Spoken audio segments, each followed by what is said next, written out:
Assalamu alaikum. Welcome to the Mad Mamluks. I'm Mahin and I'm joined by my co-host, Sim, and a special co-host today, Irfan. So Irfan is Sim's brother, and he is joining us today because we will be discussing the show Resurrection Ertugrul. A few weeks ago, we put a survey out on Facebook asking just to get a feedback of how much of our listenership was watching the show, and we got a pretty good feedback. I think about 600 replies and 40% had said they had watched the show.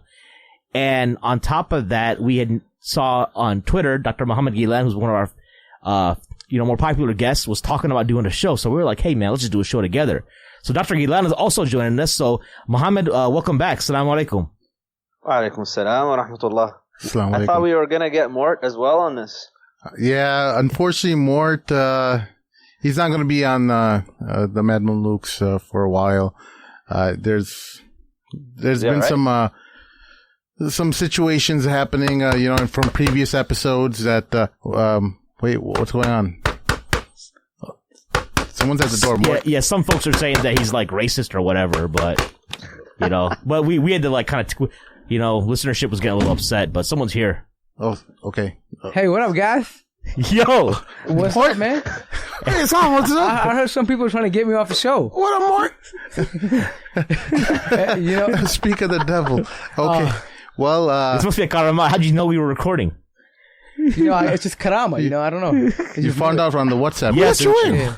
I've been stalking you guys. You can't get me off the show. I'm gonna be here forever. You can't get me off, guys. I guess. Well, since you're already here. Well, Mort, we're talking about the recent show that we're all watching called Ertugrul, and we have Dr. Ghilan on the show, who's also a huge fan of the show as well, and hopefully we can talk about some of our experiences with the show and kind of share it with the listeners and not ruin anything about the show as well. So people who haven't watched the show and have watched the show will enjoy the show as well. So, well, how did everybody get into the show? So, Mohammed, I want to ask you first. You're the busiest guy here. You're in medical school and doing all this stuff. I understand. Are you done with all 4 seasons? The fourth season is currently running right now. It hasn't finished yet. Okay, so you're caught up though. 7 episodes into it. Okay, well, are you caught up? Oh yeah. How did you find my wife got really upset? Like I'm sure a lot of the guys here will say that, because other than Mort, the rest of us all are married with kids, and I was just literally blowing off like house responsibilities, like chores and stuff. And I'm only on episode like 113 total, like season 2, episode 30 something. And like I don't know, how are you getting through all the shows? Did you start like way in advance? Have you been following the show since it came out? No, I started following the show when I first moved to Australia.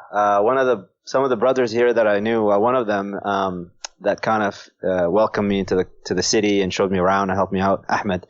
Him and his wife were watching the show, and they're like, "Did you watch Ertugrul?" And in Arabic they say Ertugrul. Turkish, I think they pronounce it Ertugrul. Yeah, Ertugrul. And I was like, "What is that?" And he's like, "Oh, it's a show." And I'm not into this stuff. Like, especially when they say Turkish series, I'm like, I don't care. Like, Turkish series, especially for Arabs who know about the culture about with regards to TV watching in Arab households. Turkish series are like the bane of men's existence. They usually break, like one of them broke families apart because the guy was so good looking and he was so amazing that the wives were asking their husbands to be like the actor. It's funny you said that because one of my friends, he's in Palestine right now. He's also a huge Ertugrul fan and the Mad Mamluks fan. And he says he was in the OR room and he was recording a bunch of doctors working on a patient, or I don't know if they were actually doing surgery, but they literally have Ertugrul playing in the background while performing a surgery. That's amazing.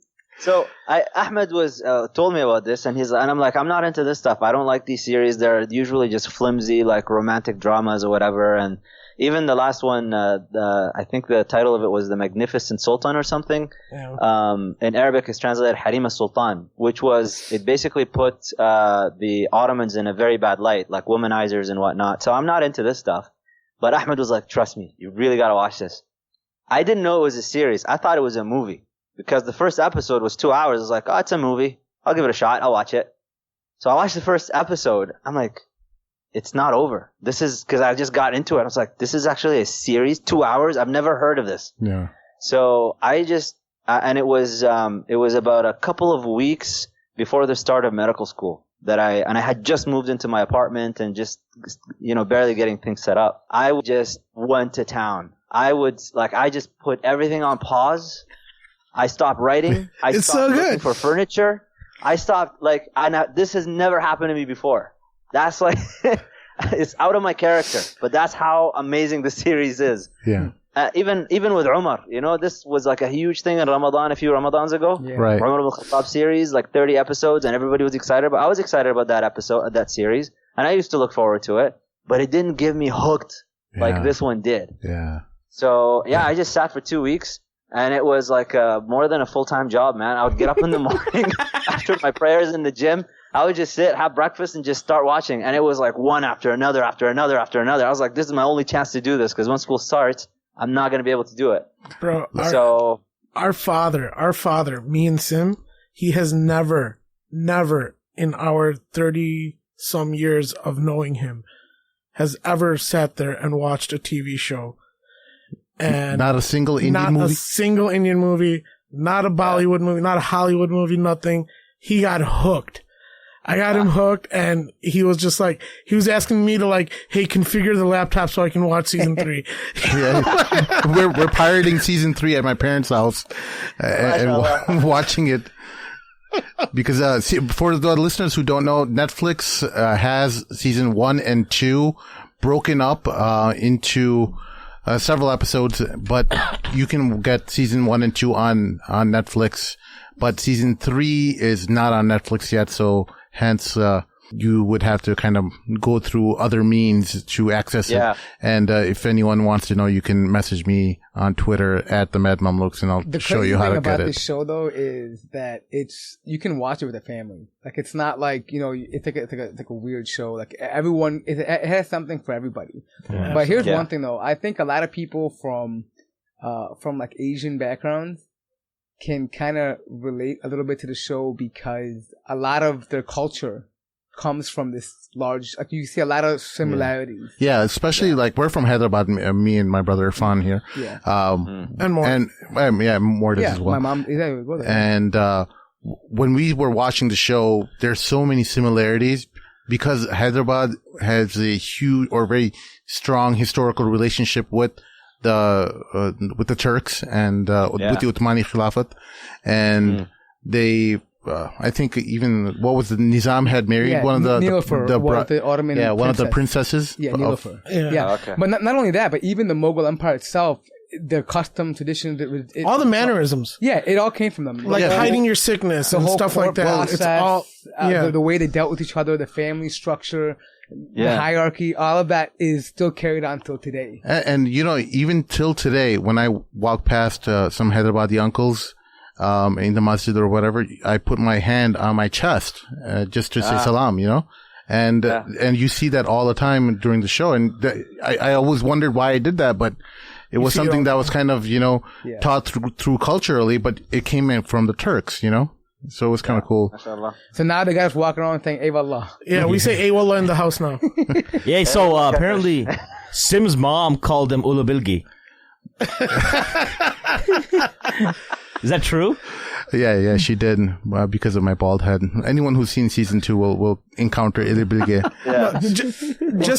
Just to describe the show, this show is so entertaining, and that my mom, when she first saw the show, she was scared of it. She was like, what is all this? I'm not comfortable with the fighting, right? And then she got nightmare. She got a nightmare. Like, oh, no, I can't watch this. But then it's like crack. She's like, I gotta watch the next episode. And she got hooked. And she was like, I'm so scared of it, but I gotta watch it. Yeah. Okay. So one of the reasons why I was so passionate about this show is because it did what a lot of the other Islamic shows couldn't do, like The Message or the Omar series. Things like that. The problem with the other shows, I'll tell you, the maybe just to set the stage for some of the viewers or the people who haven't watched it yet. The problem with the other Islamic shows is they're designed to just basically continue spreading the message in an abstract sense. Right. There's not really much of like a day-to-day life living. The reason it's people is like, oh, it's 2 hours, so I didn't watch it.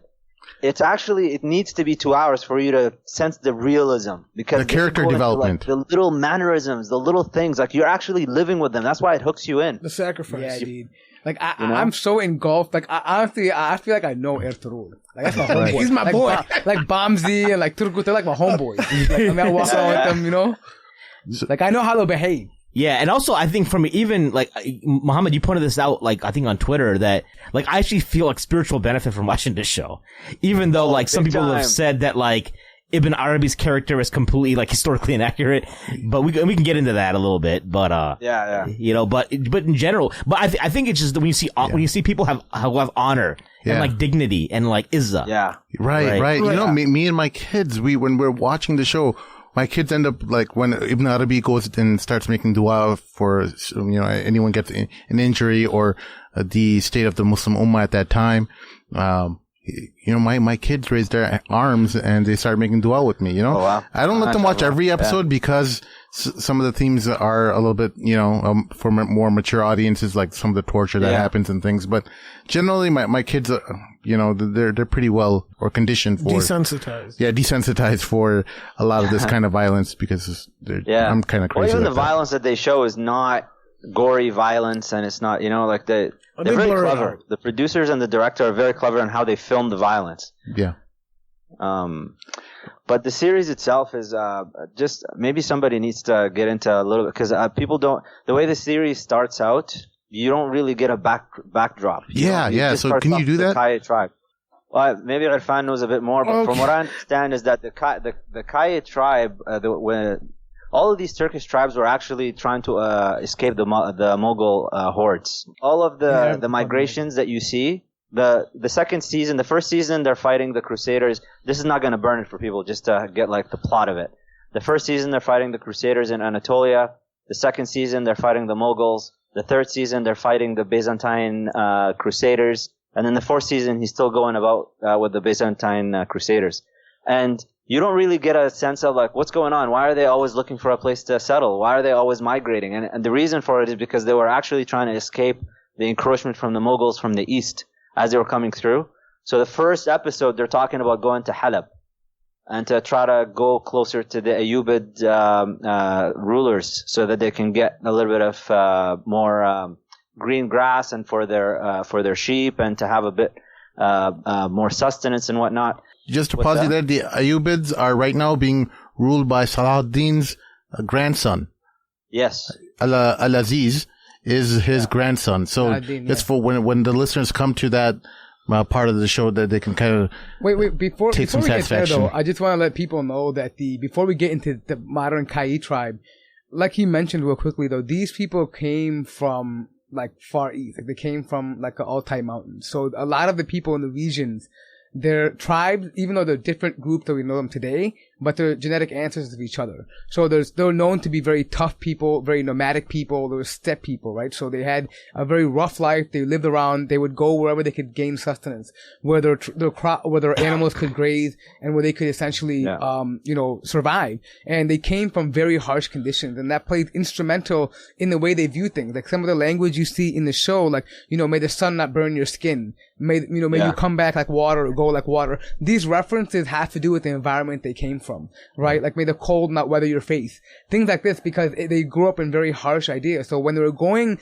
to places like Halab, they were expecting to have like green grass and sunny weather and like a paradise almost, right? Because they had a very tough time in these mountains. And the whole idea was, in their theology or their mythologies, when they left these mountains, their Uz Khan, their mythological ancestor, is the one that actually said, okay, go down from these mountains and, conquer the other lands. And so they would go down and they would try to find, and the whole idea was to spread justice and equality and also reign over it, right? Yeah. And so this continues on till now, right? Basically saying, oh, we are the ancestors of Oz Khan and we're from the Altai mountains, but we come out here to find sustenance. And so it kind of goes with the whole idea of why they're roaming around the entire area. Right. And also what you actually just did, Mort, is actually giving a commentary on a hadith, because the Prophet ﷺ warned the Arabs against the Turks. Really? Yeah. Yeah, there's a hadith. The Prophet ﷺ said about the Habasha and the Turks. He's like, دعوا الحبشة ما ودعوكم واتركوا الترك ما تركوكم. He's like, leave the Ethiopians, as long as they leave you alone, leave them alone, don't mess with them. And leave the Turks alone and don't mess with them. And in the commentary on this hadith, the scholars are saying is because of the environment these two peoples have lived in, the Arabs are not used to that. And so if they try to go toe to toe with them, it's not going to be pretty. Yeah, yeah. And I think, the Turks accepted Islam indirectly, like, right now, okay, just so the listeners understand the state, the socio-political state of the 12th century, right now there's the Seljuk Empire, which is it is a Muslim empire. It's an empire that has a lot of Persian elements. Okay. And it's only probably like 200 years old. They've only accepted Islam. It's pretty relatively young. Yeah, around the 1000s, the Turkmen people started being referred to as Muslims. So the way it works is the Seljuks are basically I had to look it up because I don't know the name. The Kaynik, they call them. They're a branch of the Oghuz Khan, right? So they actually invaded into Persia, and while being in Persia, they accepted Islam. Okay, and then from there is where they established the Seljuk dynasty. Yeah. Right, and so this is where we are. So now we have the Seljuk Empire, which is kind of on the decline because of the Mongol invasions. Okay, and then we have the Arabs, who are completely divided in the south, right? Yeah, and then we have the Abbasid Khilafat in Egypt. Yeah, no. In Baghdad. In Baghdad, who's being torn apart by the Mongols as well. So I think at this point, the Abbasid, the Khilafah there, was only a symbolic one. They really didn't have power anymore. They didn't have real power at that point. Right. It was just a symbolic thing that they had a symbolic allegiance to the head of the Abbasids. Right. Well, in reality, they really had no control over there were individual state heads that were kind of had bay'ah to. You had sultans, right, that were the actual power structures, and then you had the Khalif that would still get the bay'ah. He would still get the tax because that's part of the fiqh. You have to give the tax money to the Khalif, but then they would just kind of take it back. And from my reading was that this was on and off again relationship where some of the Khalifs would re-energize their position and they would go out into the battlefield and they would, gather up the armies and they would establish a power structure for themselves.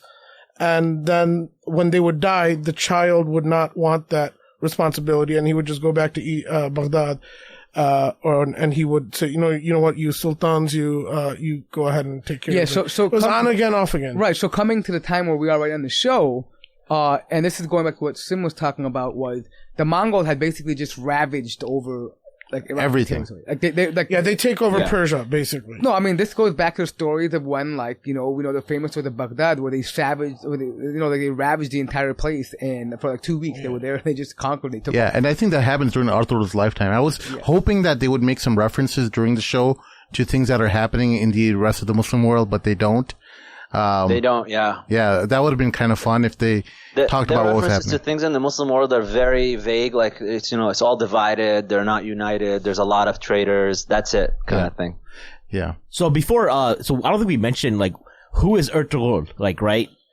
He is, that's not a spoiler, right? Well, everyone knows that, right? Yeah, Ertugrul is the son of Suleiman Shah. Suleiman Shah is considered like the George Washington, the Mahatma Gandhi of the Turks. I don't know how else to describe him, but he is kind of the father of what we see of the Turks right now. So it's so much so that they have his grave in Aleppo, Halab, Syria, and Turkish guards are guarding that grave 24/7. That's considered Turkish property. What's funny is that area became a hot topic recently because Daesh actually had taken control of that area, and the Turks were like, "We're not gonna leave that grave site."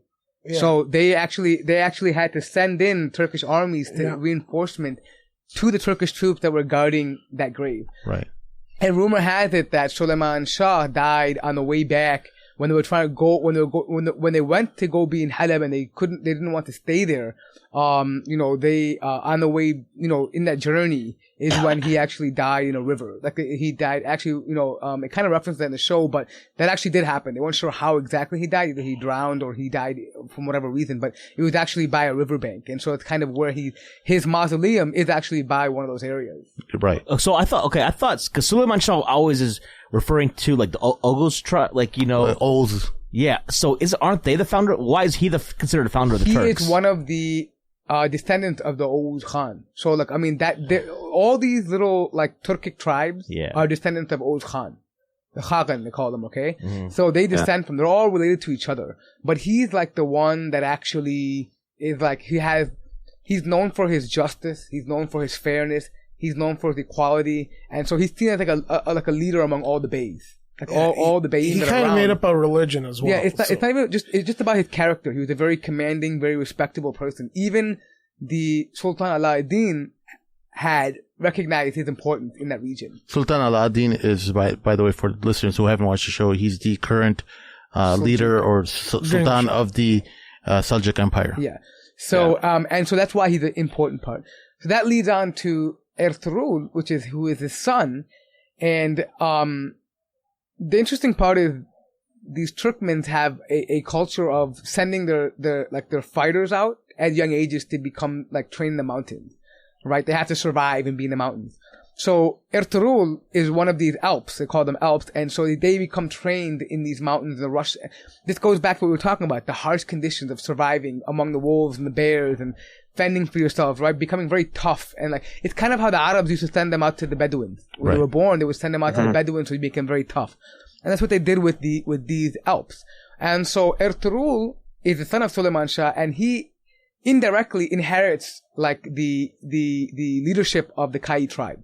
Okay, meaning it wasn't his goal, but he takes it. Okay, and it's passed on to him.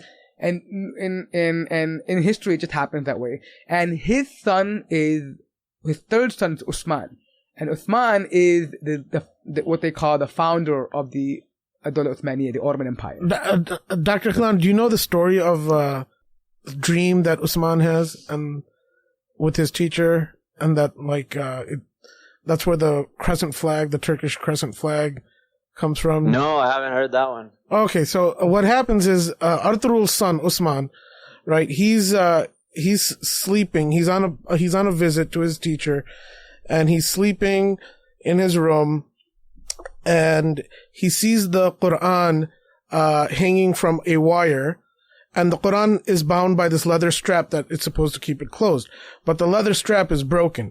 Okay. So this is a Quran. They used to hang them from the ceiling so that their arms don't get tired while they're reading the Quran. So he's reading this Quran. He doesn't want the Quran to be dangling in the air with the pages fluttering, and the leather binding on it is broken. So he's like, I'd rather sit all night and I'd read it. So he's reading it, and as he's reading it, he falls asleep. Now, when he falls asleep, he gets a dream. He gets a dream that the moon plunges into his heart, and out of his heart grows this oak tree that covers the entire sky from the east to the west. So he wakes up, he's frightened, he calls for his teacher, and he tells his teacher, what's going on? I had this dream, it was very frightening, this and that. And he goes, your dream means that you're going to marry my daughter, and she's going to bear you a child whose power and reign and authority will reign supreme all the way from the east to the west.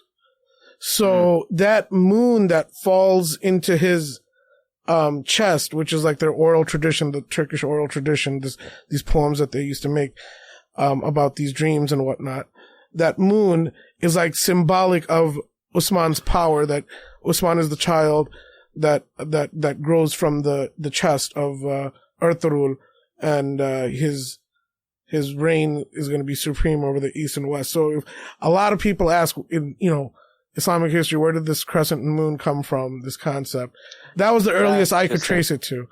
Interesting, because that dream comes up in the dream you described. They incorporated into the show with Ertugrul himself. Yeah.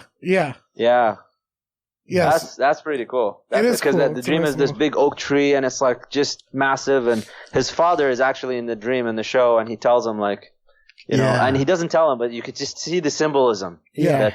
And this is all oral tradition, so some of it's off. There's different counts. He presents to him the son that he's going to have. Yeah. In that dream. It's pretty cool. So the Kayi tribes, are they like already part of the Seljuk Empire? There's one Kayi tribe. The Kayi tribe, yeah. Are they already part of the Seljuk Empire? Yeah. They have an affiliation. They have like a tribute to them, meaning that they have agreed to be under their command. Okay. So let's talk about a couple themes. I think the first one we should touch on is good examples of this are maybe the relationship between Ertugrul and Gundogul, who is his older brother, right? And Sim was talking about pragmatism versus practical. Was it principlist? Principlist, yeah. Explain what you mean by that. Well, one of the things that I enjoyed from the show was Ertugrul is a very staunch principlist, and I think Dr. Ghilan could explain this much better than I can. But when you see these two brothers butt heads, Ertugrul and his brother Gundodu, they have two completely different approaches, and there's many people who will say, you know, Gundodu, they're essentially Gundodu at heart, and they can see where he's coming from in terms of him wanting to keep the tribe together. The unity is the most important thing, and we should look for the greater good in things, and very utilitarian, pragmatic. Yeah, pragmatic. He's willing approaches. to compromise on principles. So I don't know if you caught that element of the show, Dr. Ghilan. Well, Gundodo's approach to life in general it's very terrestrial. Let's just stay away from danger. Let's not, even if it means that we're going to have to, step on a principle or two, for the sake of, just saving our livelihood and not, butting heads with any rulers or any, brigands or any crusaders or whatever. So that we can just make sure that the tribe stays safe. So he's always after safety. He's always after sustenance. He's always after, his thinking is always about, economics. It's about just what's right for the tribe. There's really no higher calling. Gundodo doesn't really, if you follow his character, he's not after higher callings. Ertugrul, on the other hand, his behavior, I love this scene from, I think it was in the first or second episode, where cause after he saves, the first episode he saves, who's gonna be his wife and her brother and father. And, his mom, cause that puts him into big trouble. I'm not gonna try to burn this, but he's talking to his mother, and his mother he asks her, did I throw my tribe into the fire? And this is one of the beautiful things about the show. His mother says, yeah, you did. You threw the tribe into the fire. But did you know that Allah was gonna send you that deer that you saw that basically was the facilitation for you to save these people? Did you know that? And then she gives him an analogy saying that the fire, you can put, bread comes out of fire and ash comes out of fire. And it depends on who goes into the fire, what comes out, bread or ash. And so being thrown into the fire is not a bad thing, is what she's trying to tell him. And so she kind of assures him this way. She's like a spiritual, people talk about Ibn Arabi in the show, but his mother is a very strong spiritual presence for him as well. And she reminds him from time to time about his principles and to stand up for them no matter what.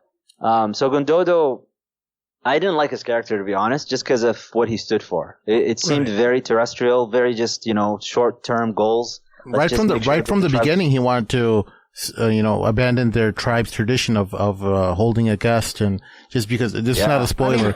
This is not a spoiler for anyone who's watching, but he right in the first couple episodes, he's ready to throw them out of the tribe because they're causing problems. Well, what I noticed from the beginning was, you saw that his eye was on the prize. Like, he was the older one, so he thought he was going to become Bey of the tribe, right? Him and his wife both that was their objective the whole time. For a whole season, they're getting things planned for him to be, the whole idea, even for example, why they wanted Ertugrul to marry Chokcho, whatever her name was, right? Goche. Yeah, Chokcho, whatever her name was. Chokcho. No, but Goche, man. Goche, bro. Goche, yeah, whatever her name is. Anyway, she, but that's the whole thing, you know what I mean? Like, they wanted her to marry for their interest only. It wasn't like, oh, it's a good thing for the tribe.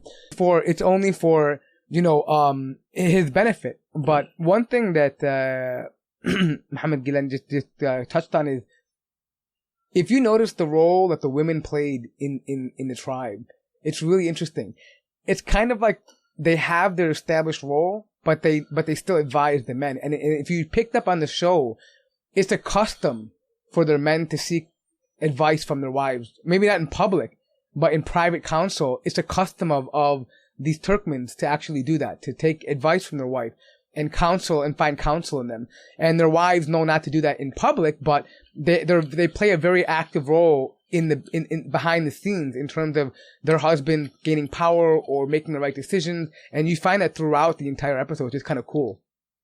Yeah, I found it interesting that, so you're in season 4 now. I'm still in season 2. Yeah. Gundogo has kind of grown on me a little bit. I do see a lot of, like, you know, I think a lot of people in our community, like, we're cautious. We're going to be a little bit more, you know, we'll watch our footsteps. I probably find myself similar like that too, right? I hated him, dude. I mean, what I thought about it was, you know, the approach that our communities take in the West, you know, people who want to work with politicians and lobbies and things like that.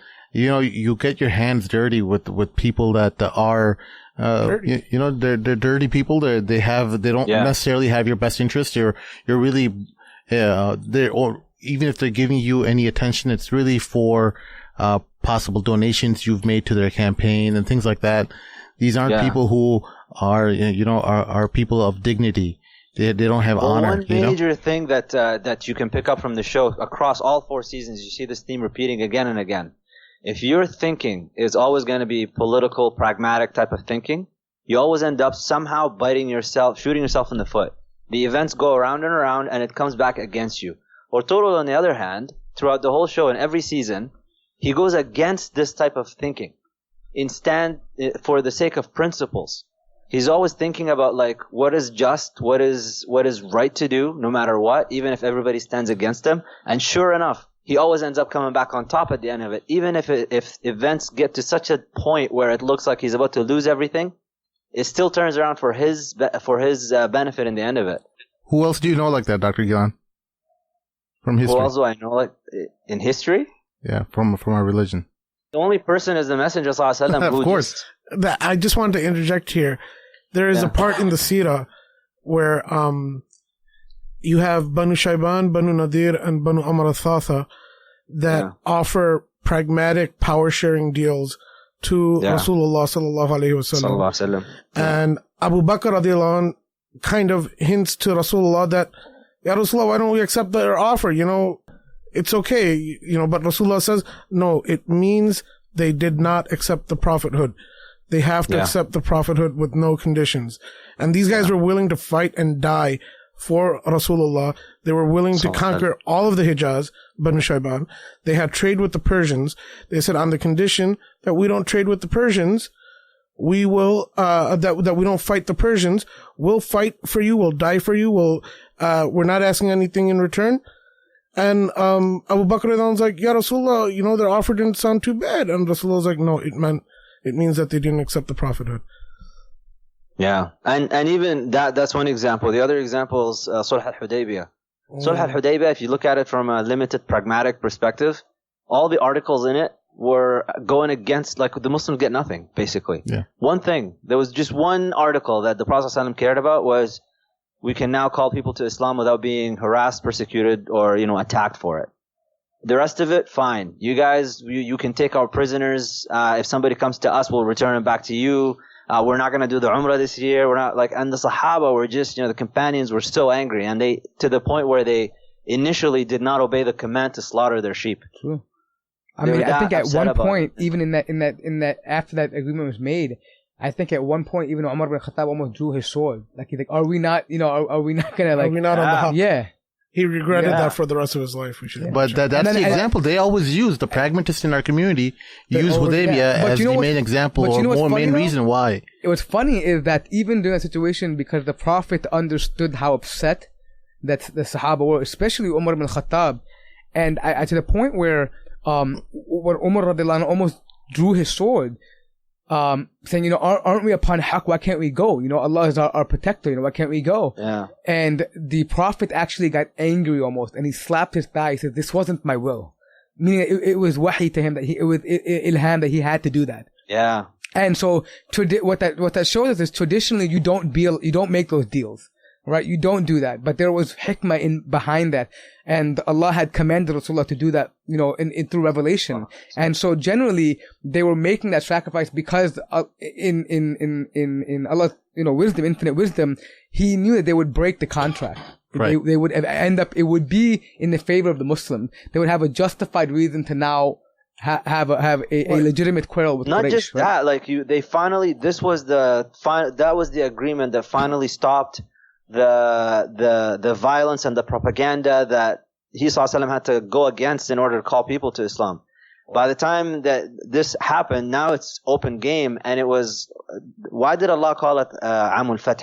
And He revealed a surah that's like, this is the surah of opening. It's finally you get an opening now. Mm-hmm. Now you can call people to Islam without being harassed, without fearing for your life. And that year alone is just so many different tribes just started to, because now they can finally hear the message. Yeah. Eventually, it just overtook. Right. You didn't need to take it with violence. What you could just take just by walking in. It also forced the Quraysh to recognize. That's what I was going to say. That was the victory. A lot of people say the first victory of Islam was in Badr, but a lot of the ulama say the first victory was at Hudaybiyah, because the fact that they finally recognized the Muslims as the opposition, an entity, a complete party. They had the ability to be recognized as a legitimate opposition. Right? Yeah. Beforehand, they would look at bandits and they would look at refugees and fugitives, right? They weren't looked at as people who had who had the ability to be represented in front of them.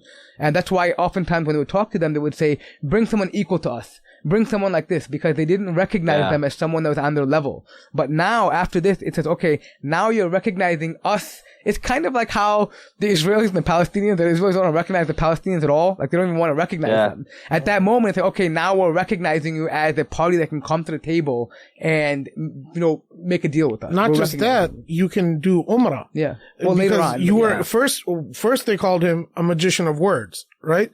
This is a sahir. Of words. And now they're saying, oh, well, you know what? He's a legitimate prophet, but we don't recognize his prophecy, and he has the right to go do Umrah with his people.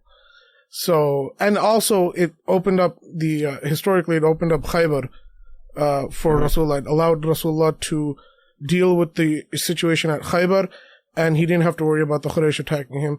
It allowed him to allocate resources. And Khair, we know all the Tafsir Maududi is very good on this.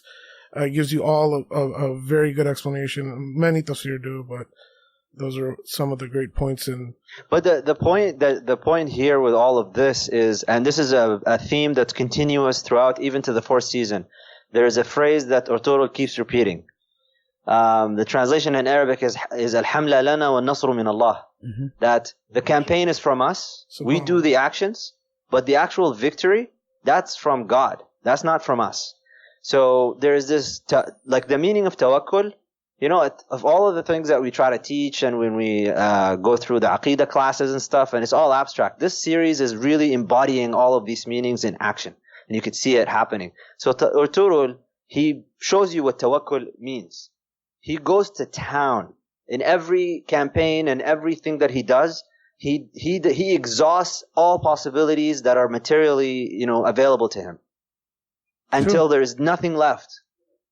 True. But ultimately, he just says, it's Allah's business. He does what He wills. And sure enough, when He exhausts every possibility, then you find divine intervention coming in to help Him out.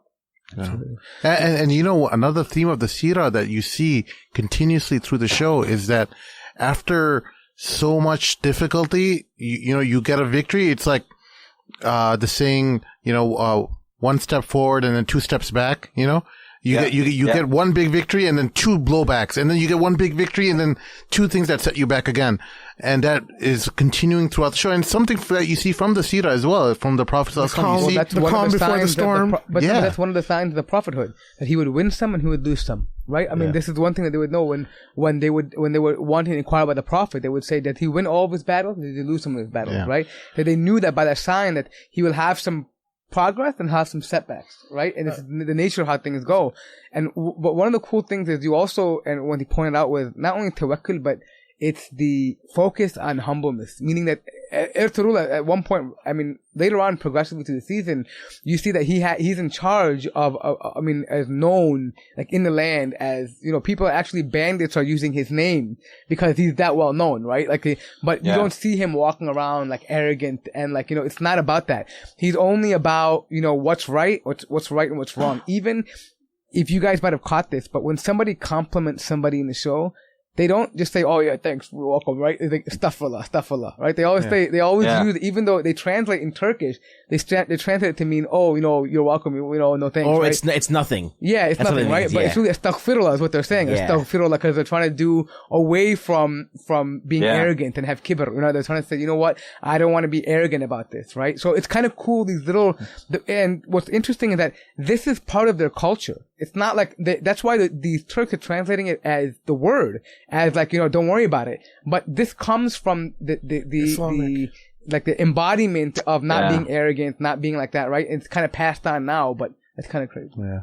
I mean, there was one where he, I'm not going to say at which point, but one of his, enemies, he kills him. A major guy, and so one of his warriors, he says like, people are gonna mention your name, Ertugrul Bey and stuff, and he just checks them back and he just says, we're not fighting for war booty, we're not fighting to have our names being said on the tongues of people. This is about Allah, this is about justice. It's not about any of us being involved. And he said to him, he's like, the second you start to think that this is about us, we lose. Yeah, that reminds me of Abu Bakr radiallahu anh saying in one of the books of the Hadith. There's a mention of his saying where he says, "You should not feel joy even after the victory, like joy, the happiness in the heart that you won. Like the victory was from Allah. You didn't do anything. You just did your commandment. You did what was obligated to you. Be happy. You fulfilled your commandment. But the victory, the joy of the victory, that belongs to Allah, not to you." Yeah, and you actually see that actually emphasized also by some of the enemies. I won't mention which one, but in some of the enemies, there's always, we'll talk about the concept of being traitors. Traitors is a theme throughout the show. So one of the enemies, they have brought in some Turks flipped, and they basically joined this enemy, and the leader of this enemy was giving them all this money, like kind of like seeing how, and the people who like went for the money, he just killed them right there. They're like, he tried to like bait it, like you can have all this money, this and that. And he could just, even the way they looked at the money, I think, they were like watching them. And if you didn't want the money, then they were like, all right, well, you down to, just be part of our cause for the cause. Yeah. So I thought that was interesting too. What's interesting about there was one episode where Ertugrul takes over a major find, right? And after he defeats his enemies. And it was like so much gold and stuff. And his compatriots, they're looking at it and they're like just amazed, like all the gold that they've just took over. And he looks at it with disgust. Right. Yeah. He says, "This is the money that they used to kill Muslims with." Awesome. Yeah. And he actually distributes that on the way back. Just the way he looks at this stuff is it's like, my God, I can't recommend this series enough for people because it flips the switch for a lot of people. It has a perception and perspective on how to look at this world and dunya and life and how to act about it. It's like a major corrective. One of my friends, friend of a friend, he was kind of pooping on the show a little bit, saying, "Oh, it's just a show with a bunch of guys running around saying Allahu Akbar and screaming around with swords." This guy seems like he's a little bit polished, and he's a very pragmatist type of guy. So, I mean, that was. What? I actually watched an episode. I watched the interviews with the actors. Yeah. It's Engin, the guy that does the role for Ertugrul. He was asked about what is the thing that you really got, like what's the most significant thing you got out of doing this role? He actually rejected the role initially. Wow. He said that, and the reason he rejected it was because he said to do these roles justice, these are the hardest roles to act and to do it right. And secondly, when he got the suit on and stuff, and he's like, he wanted a real sword because he said, I want to feel like what Ertugrul actually felt. I want the weight of that sword to really feel like I'm in battle. And there are videos of all of these actors training on horseback riding, fighting, and all of that stuff. And then there was another interview where they were all saying like the one thing that they gained out of doing these roles is mad respect for the predecessors. Because he said these people lived some really harsh lives. And for them to accomplish what they accomplished in the conditions that they had, they could not grasp that before. And now that having gone through the experience, it's like a bunch of guys running around doing just playing with swords. Why don't you try it? Yeah, and you know, it was like a thinly veiled stab at, you know, we're done with those days, and you know, I mean, these guys are the same guys who will watch Game of Thrones and they'll be completely fine with that. But now, all of a sudden, because Muslims are carrying around swords, saying Allahu Akbar, then now all of a sudden, oh my God, we're going to look like terrorists in front of our white friends. I had somebody tweet at me. She's like, oh, this is just propaganda for the Turkish government or whatever for Islamists. I'm like, man, we're subjected to propaganda left, right, and center from all of these different ideologies. Yeah. I'm happy with our propaganda. I'll promote this propaganda. Bro, I'm going to be honest, bro. I love the show, dude. I love the show. I love the fact that the guys are running out there swimming on the shore, saying Allahu Akbar, you know, like we're conquering land. I love that, dude. And to be honest, for me, out of everything, because a lot of the historic stuff I know about it, it's just a huge morale booster. Like, you get reminded of the history of the Islamic history in the past. And that, for me, enough. Man. Especially right now. It's a morale booster because it reminds me, you know what? They sacrificed for us. Like, I mean, it's like, you know what? We were great at one point. You know, when Trump says make America great again, I'm like, yo, make the Muslims great again. You know what I mean? Like, it's just what it is, you know? And I think that these kinds of stories are a great reminder of why the Muslims became great. You know, these characters, the characteristics they possessed, the dedication they had to religion, the trusting. I mean, even though Ibn Arabi might have been a fabrication in the story, but the fact that relationship between scholarship and leaders was one of not of, you know, like, the scholars didn't get paid by the leaders to tell them things, right? It was about mutual, real advice about how you should be, you know, how to please Allah. Yeah, it was real, sincere nasiha about how to, you know, do what's best for Islam and the Muslims in the Ummah. Not just like, you know. There was one, not to cut you off, there was one scene where Ibn Arabi, Ertugrul, was so angry because he got, like, betrayed and he, like, some people died from his warriors and stuff. And he was like, if I get a hold of these people, I'm going to make them pay. And he was just going off, right? So Ibn Arabi sitting there, it's like, Awlad. He's like, boy, like, you know, young man. It's like he took the role of the fatherly figure, and he's like, basically, calm yourself down. You're dealing with Allah's decree at this point, and your job is to do what you're commanded to do, but not to transgress and to take on the characteristics of oppressors. Mm-hmm. Yeah. Ibn Arabi has that. Ertugrul just takes it, and he's like, all right, like, it's like a reminder. Right. Yeah. No, Ibn Arabi has that. He always drops that line, like, the thing that protects us from death is fate.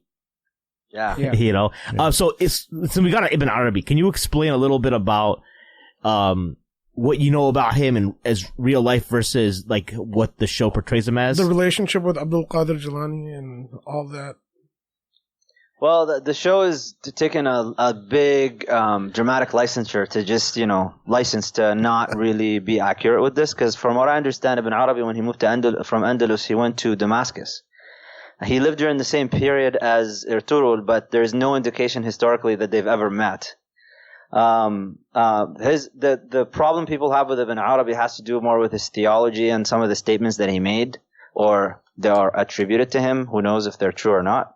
And the Sufism that was portrayed in the first season, some of the dhikr and the mawlids and the hadras that they have. But look, if you've been to Turkey, I've been to Turkey a few times. And my family my parents have property there. They go there all the time. And so if you interact with the Turkish culture, Sufism is a massive influence on the way that religion is practiced and approached, Islam specifically. So Rumi, Ibn Arabi, these figures are not controversial in Turkish culture, as far as I know, as far as I can tell. They're revered figures. Abdul Qadir Jilani, and so they're really looked up to. And so the way that they go about Islam, I remember Ustad Yahya wrote us, I don't know if you guys know who he is. Yes. We were sitting one time in the Pearls of the Quran conference, and Dr. Rajab was giving a talk, and the way that he described the transmission of the Sunnah and described the Prophet sallallahu alaihi wasallam, I'm sitting beside Ustad Yahya, and Ustad Yahya just says, oh, the Turks, just the way that they say things. And it has to do with the way that Ibn Arabi is being portrayed in the show. They're trying to this is another difference between Qiyamat Ertugrul or Dirilish and other Islamic series. Spirituality is infused into the show and into the way that they approach Islam and the way they interpret their behavior. It's not about just what is halal and what is haram, but is what is spiritually more beloved to Allah.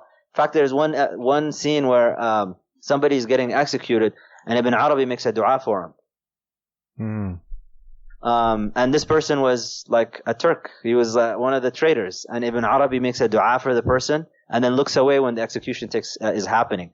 So there's this reminder in the show that even if you have this situation happen where you have traitors and you have people that betray you and stab you in the back and can compromise and have people die, when you go about and execute justice, you should still have mercy along with that justice. So Ibn Arabi represents this kind of coming together of these aspects of Islam that you don't really see in other Islamic shows, or even the way that we discuss Islamic principles in the abstract realm.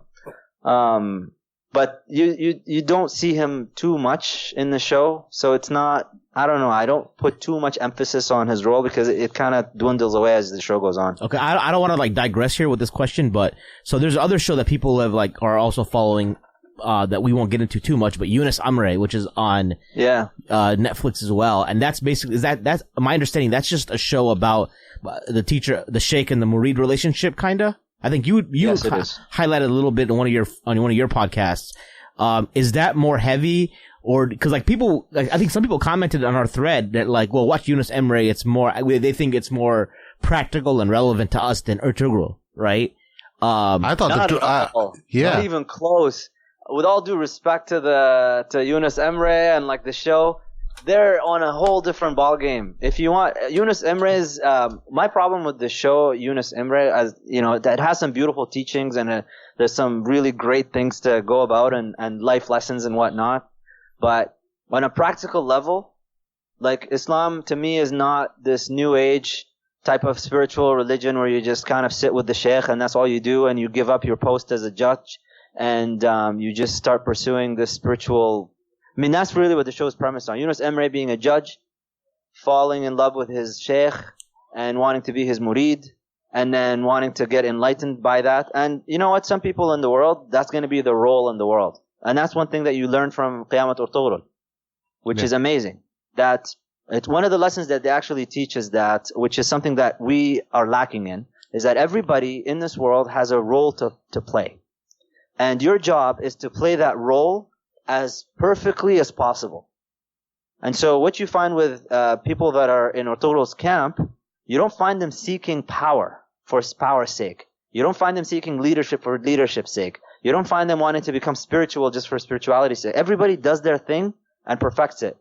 Yunus Emre, if people are saying that that's more relevant to us in the modern world, they're basically talking about abandoning their responsibilities, abandoning everything to do with the world, abandoning the khilafah, which is, I'm not saying the caliphate, I'm saying وَجَعَلْنَا وَإِذْ قَالَ رَبُّكَ لِلْمَلَائِكَةِ نَجَعَلُ فِي الْأَرْضِ خَلِيفَةً. Khilafah in the Quranic sense, that you're a human being and you have a responsibility in this world. They're talking about abandoning all of that stuff and just engaging in just going to some tekke and just sit down and do dhikr and say Allah, Allah, Allah, Hayy, and that's all you do. Yeah. That is not relevant to us. If you want something that makes Islam more practical, that you can see it in action, Ertugrul is your show. I wouldn't really, and Yunus Emre as well, there is a number of elements in it that I find problematic, but that's another story. I don't want to digress. I mean, one of the main things about why we even started this show and, the naming of the show itself, the Mad Mamluks, was hearkening back to the 12th century and its importance because of the 12th century being so chaotic to Muslims and how we got out of that mess, right? So, and I think Ertugrul really does that analogy or makes that connection very real for us because the Kai tribe that is migrating is really trapped. They're so trapped between, I mean, they have nowhere to go. They're all the way at the Byzantine border essentially, right? And now they have literally nowhere to go. And you're surrounded by enemies, and now you better make this work. So I think right now, I mean, this week we just lost Al-Quds, right? because now America recognized Al-Quds That's another issue. I'm recording a podcast tonight about that. We never lost Jerusalem. No, we didn't. But what America is the leader of the world in the sense that even though we hear all these condemnations right now, we're eventually going to see. What happened is we now have people being upfront and not being hypocrites anymore. Yes. Oh yeah, yes, absolutely. I agree with you. Yes, and that's a great thing. Yeah, I understand that perspective, but just from it shows our character itself in this moment too. You know, I mean, we know like symbolically or at least in reality, we've lost Al-Quds a long time ago, but what we know is that the reaction from the symbolic take, you know, and the reaction that we as Muslims do. Yeah, symbolism is important, but you know what? There's a lot of problems with the way that we're reacting to what happened with Al-Quds. And the reaction, there's actually a lesson in the reaction, which is our reaction is the reason why we don't have Al-Quds. The reactions that we have is the reason why we don't have Al-Quds. And I'll get into that. I don't want to burn my own episode now. But but if you look back at what Ertugrul is doing, and if you want to talk about practicality, I mean, one of the things that they mentioned in the show, and there was a story that Ibn Arabi says early on, where he talks about this young man. He's a carpenter, and he builds up like a pulpit.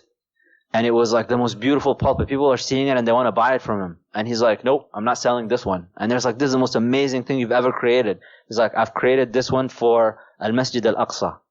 And they said, well, how? How are you going to create it for Al-Masjid Al-Aqsa? It's with the Crusaders, because that's who was controlling it at the time. Mm. And Ibn Arabi says, the carpenter responded, he's like, I'm a carpenter.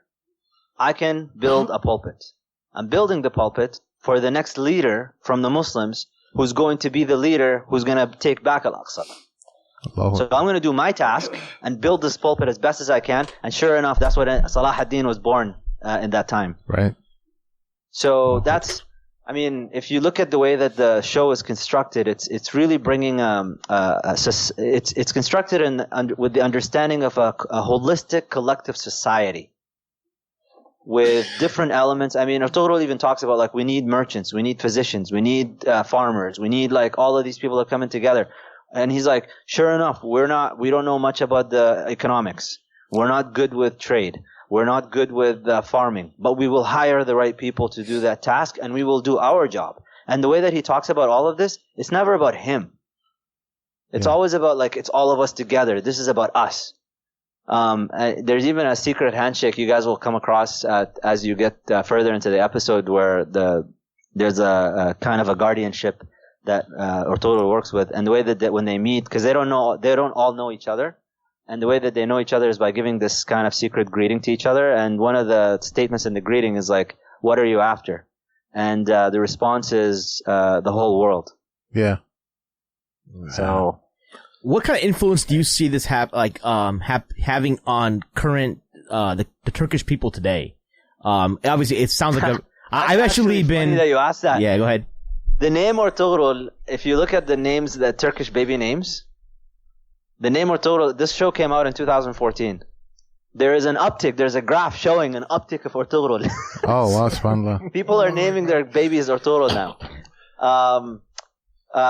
So there's a couple of articles that I came across that, people share and stuff. And one of them was from the New York Times. And this guy is basically just trashing on the show because it's saying that it's propaganda for Islamists in Turkey and Erdogan. And because it's aired on TRT1, which is a state-run channel. Yeah. And it's the highest, Ertugrul is the highest rated show in Turkey. Wow. In its history. Erdogan, he came on the set anyways. You know what I mean? He came, and they said that actually affirms because there's a lot of conspiracy theories about Erdogan, and like it's all about the propaganda, and he's just trying to use the show and stuff and finance the show. And he goes to the set, and he even plays the music. Erdogan now, when he meets world leaders when they come to Ankara, the band plays Ertugrul's music. Yeah, I've heard that. I've heard That's epic. No, it's a little bit different. That song's a little bit different. Actually, this show was done in a play before. The whole concept was actually a stage performance. And so that original song is actually from that stage, and that's the song that he plays when these foreign dignitaries come. So he even says, they were, it's big. There are videos on YouTube. They're hilarious to watch of Turkish just people in their homes watching the show. Yeah. And the reaction. And it's hilarious because you see these elders, man. You see these like guys with long white beards getting up in front of the TV and like screaming and saying stuff, "Ta'ali yar" and all of that stuff. Like it's hilarious to watch. There is like a huge because Turkey has been transformed ever since Erdogan got in, and religion has taken a much more primary role for people than it has before because it was being suppressed before. I heard he fired one of the executives at TRT when the executive was asked, "Oh, do you watch the show by some news media outlet?" And he's like, "No, I don't." And then he was fired abruptly. But you know what's really cool? No. You know, when I was reaching out to, that's true or not? But what I know is that they were insulted. The actors, that there was an award show, and the actors and the crew they won the award. Because at first they tried to doctor it and not to get them to try to, mess with it. But it was just too overwhelming. And they won the award for best show or best series or something. Yeah. So they got up on stage. They were insulted and mocked by the presenter. And then they weren't allowed to even speak and thank people or anything like that. So the director or the producer who got the award, he returned it to them. Oh, wow. He's like, we don't want this. If that's like, who cares? It's not about you. This is a Turkish award show that happened? Yeah, this is at a Turkish award show. You can find a clip on YouTube of them not being allowed to speak on stage. Wow. So before we had this episode, I actually reached out to a couple historians that were from Turkey and are currently residing in Turkey, hoping to have them on with you as a guest. And, I received cold responses, some people didn't even bother to respond. So I was wondering, like, they speak English? Maybe they don't speak English, or they just have a negative view of Ertugrul, or they're Gulenists. Well, look, the bottom line is there's people that, the people that like Ataturk don't like Ertugrul, right? They don't like us. Oh, they hate it, yeah. It's a secularist versus... Because Ataturk, Ertugrul is the one that gave these, this whole thing, this Islamic identity is based on this whole quest that Ertugrul was on, right? And Ataturk is saying, no, we were great before Islam, and we had our own Turkmen ways, and we were different. We were noble before Islam. And similar Islam. To how the Persians are with their identity. Exactly. So, and that's why they don't like him. And to be honest, the reason why I was going to say this is because,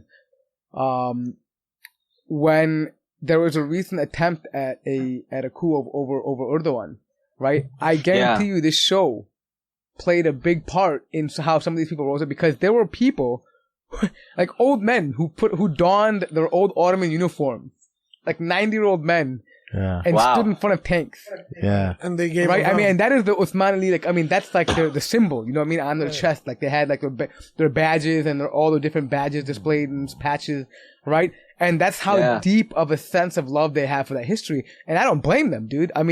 These are your ancestors. Like they came from a totally wild land, a barren land. They came here, they settled it, and they, it's from your Aqidah. No, not only that. Would anybody have recognized you as a country without the Ottoman Empire?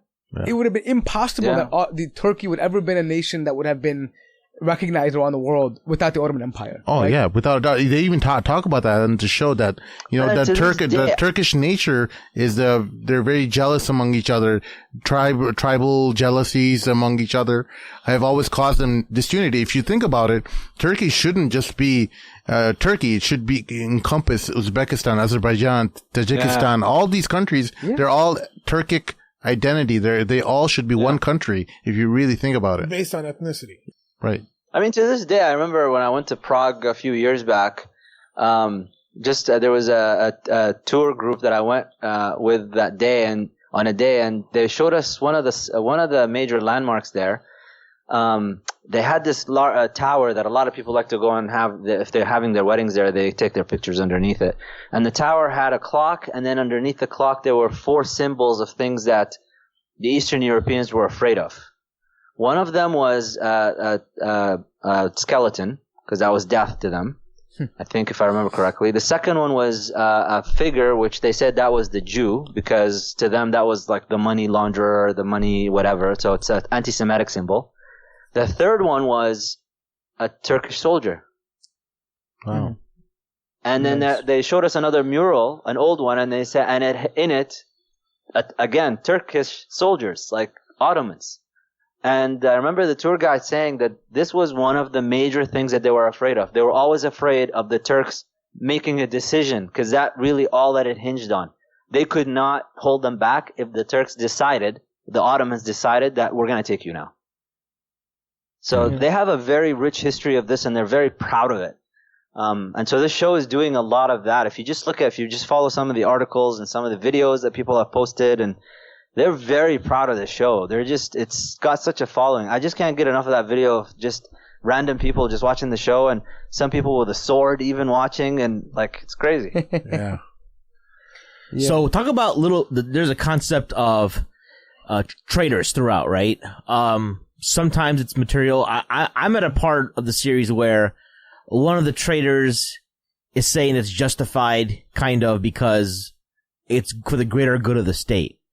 Do you think that's overdone a little bit, or is that, because it seems like every time you look, there's like a traitor somewhere, and there's multiple at the same time. All you have to do is look at the Arab world right now, honestly, and like, you'll see that you probably think, it's underdone in the show. And then also, what about I think the other theme is like obeying those in leadership, where Ertugrul sometimes comes across as that he doesn't necessarily buy into what the head of, even when Suleiman Shah was around, he doesn't really necessarily always agree with his father, so to speak. But then, you see him kind of later agree to, obey the leadership. Do you think that's a pretty nuanced view of how it should be? He's not. What you find, what he does in the show is he will. He never goes against if what he's being commanded to do does not go against principles.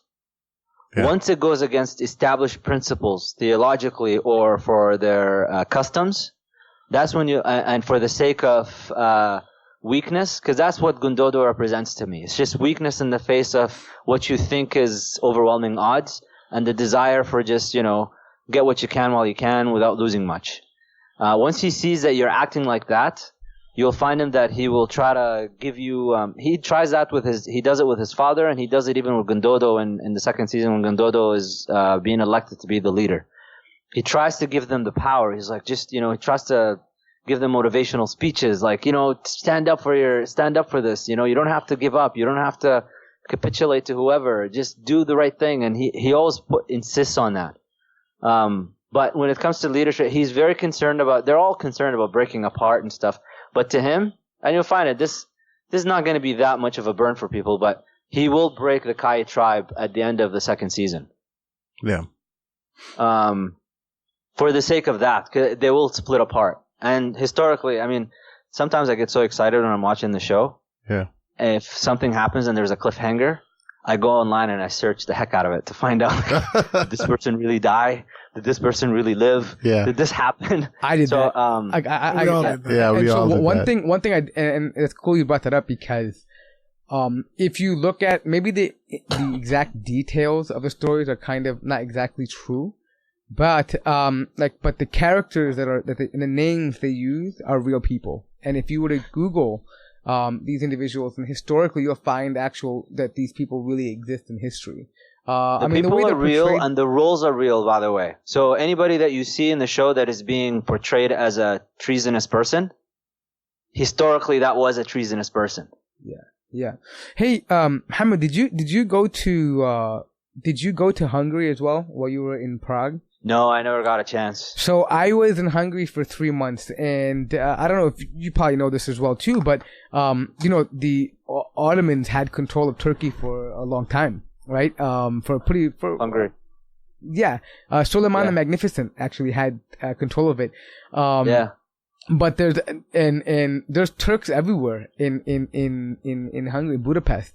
But it's sad, but a lot of them are kind of like they're kind of secular in a way. You know what I mean? They're not really they kind of lost their identity. But there's an area there where they have a mausoleum for a guy they call Gul Baba, and he's like this famous Ottoman like spiritual advisor. And mashallah. But the thing is, his mausoleum, they didn't, the Hungarian government didn't really want it. You know, they're very anti-Islamic, a lot of them are. So that area actually still remains as sovereign property of Turkey. So they actually maintain it. Yeah. Yep. Wow. It's in Budapest. Yeah. It's called Gul Baba, the mausoleum of Gul Baba. Now I gotta go see that. Yeah. So the other question someone made, if they're not familiar with the show, is if Osman is the founder of the Ottoman Empire, why not just do the show about him? Like, why do you think it was important to start with Ertugrul? I think it's important to start with him because we all need to get out of the mindset of needing to see validation of our efforts in this world. So if you look at Osman Ghazi, when he established the Ottoman Empire, he built it on a foundation that was started off by his father and his grandfather. Yeah. Now, if you look at Ertugrul throughout the show when he's not waiting to see the results of what he's building. That's why he says, the campaign is from us and the victory is from God. He's always concerned with, I gotta do the right thing no matter what. And so he just continues to do it, and he reaps some of the fruits of what he's accomplished and the things that he's done.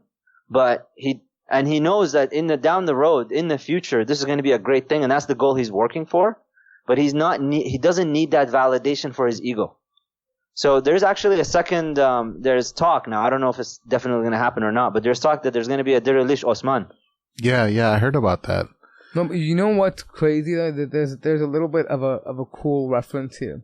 There's a point in the show where he actually has to move into Anatolia, right? Okay. Yeah. And there's a lot of resistance about when he has to move in there from his people. And I kind of liken that moment to when Abu Bakr radiallahu anh, after the Prophet sallallahu alaihi wasallam died, and that command of, going to, to actually engage the Persians, right, and the Romans, right, and continue that battlefront was something that seemed totally out of sync. It was whack for them because they're just dealing with this. They're dealing with the wars of Ridda, apostasy, and all these things. But yet he's like, you know what? I am going to do that, no matter what. And this is kind of like Ertugrul's resolve that, we have to go to this land. We're going to go there, and we have an objective. We have a mission, and I don't care who's with me. I'll go alone. Like I said, I'll go there by myself if I have to, but I'm going to go there.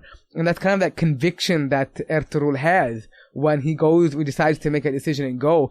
And I think a lot of the people, around the Kai tribe and the neighboring tribes, they see that conviction. Even the Alps that were loyal to other Beys, they saw that conviction and kind of said, we're going to ride with Ertugrul because we see that it's for the greater good. It's not just like some kind of,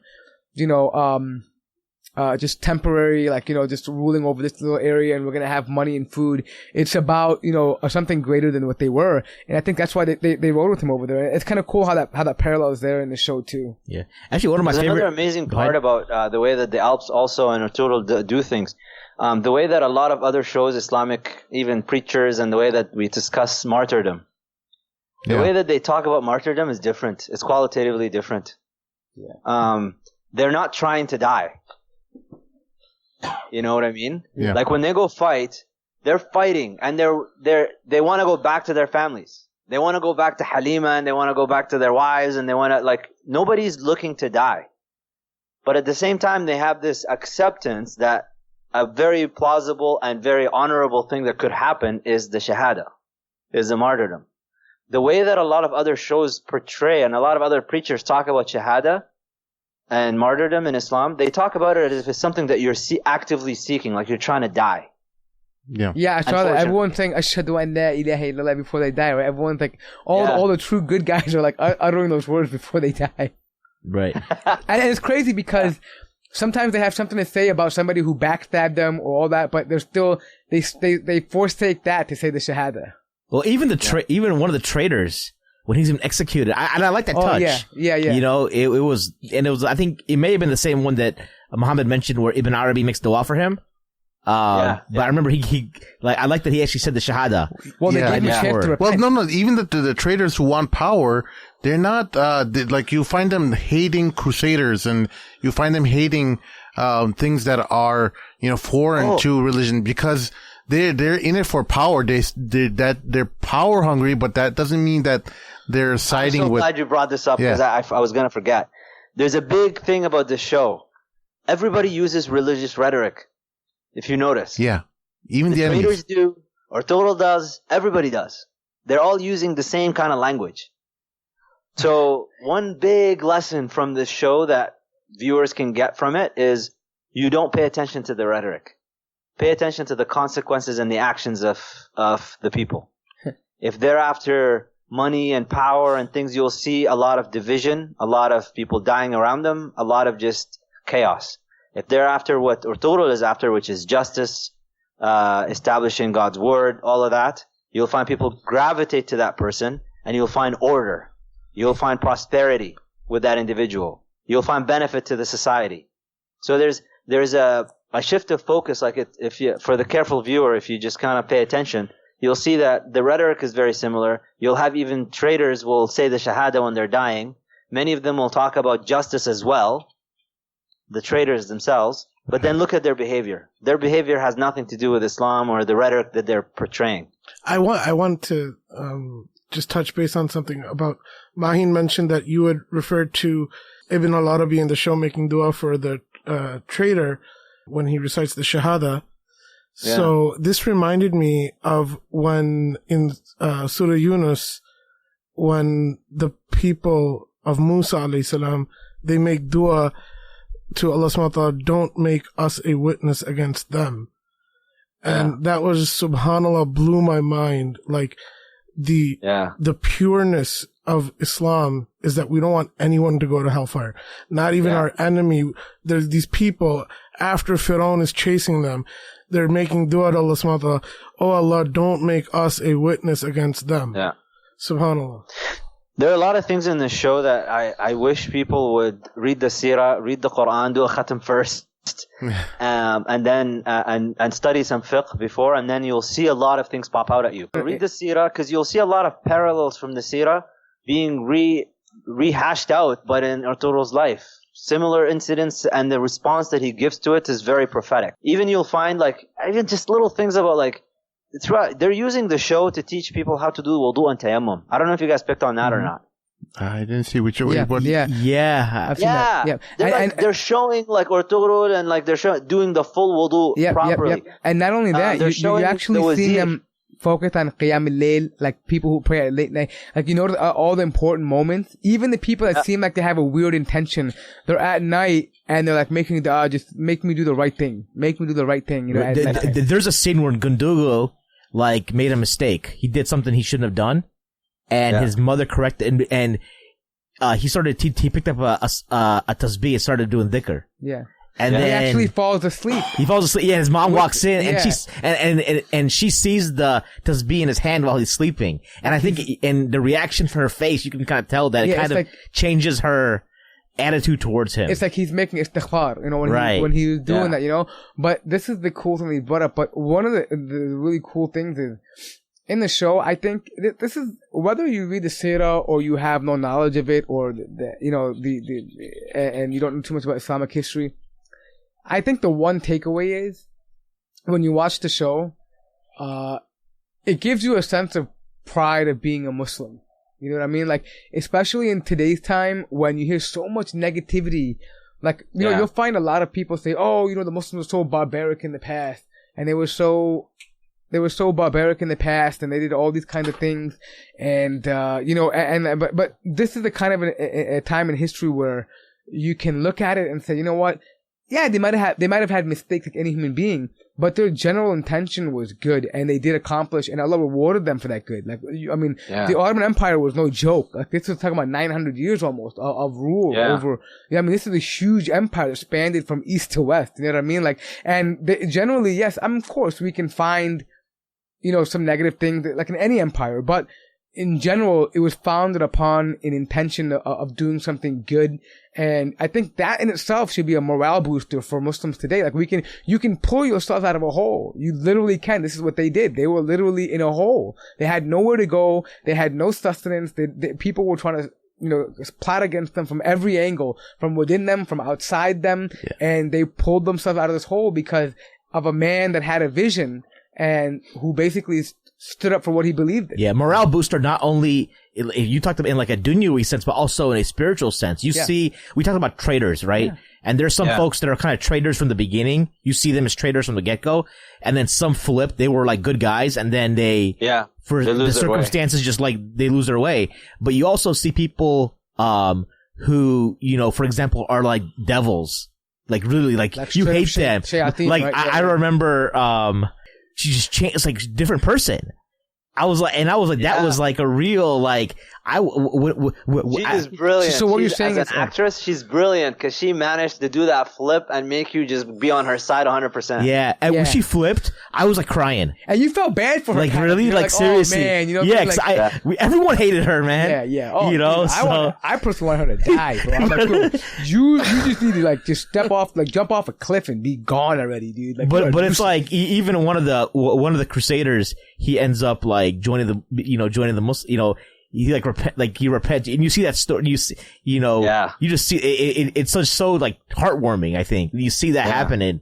So I think it just shows you that you should never give up on anybody as long as they're alive. Right. The most evil of people can turn.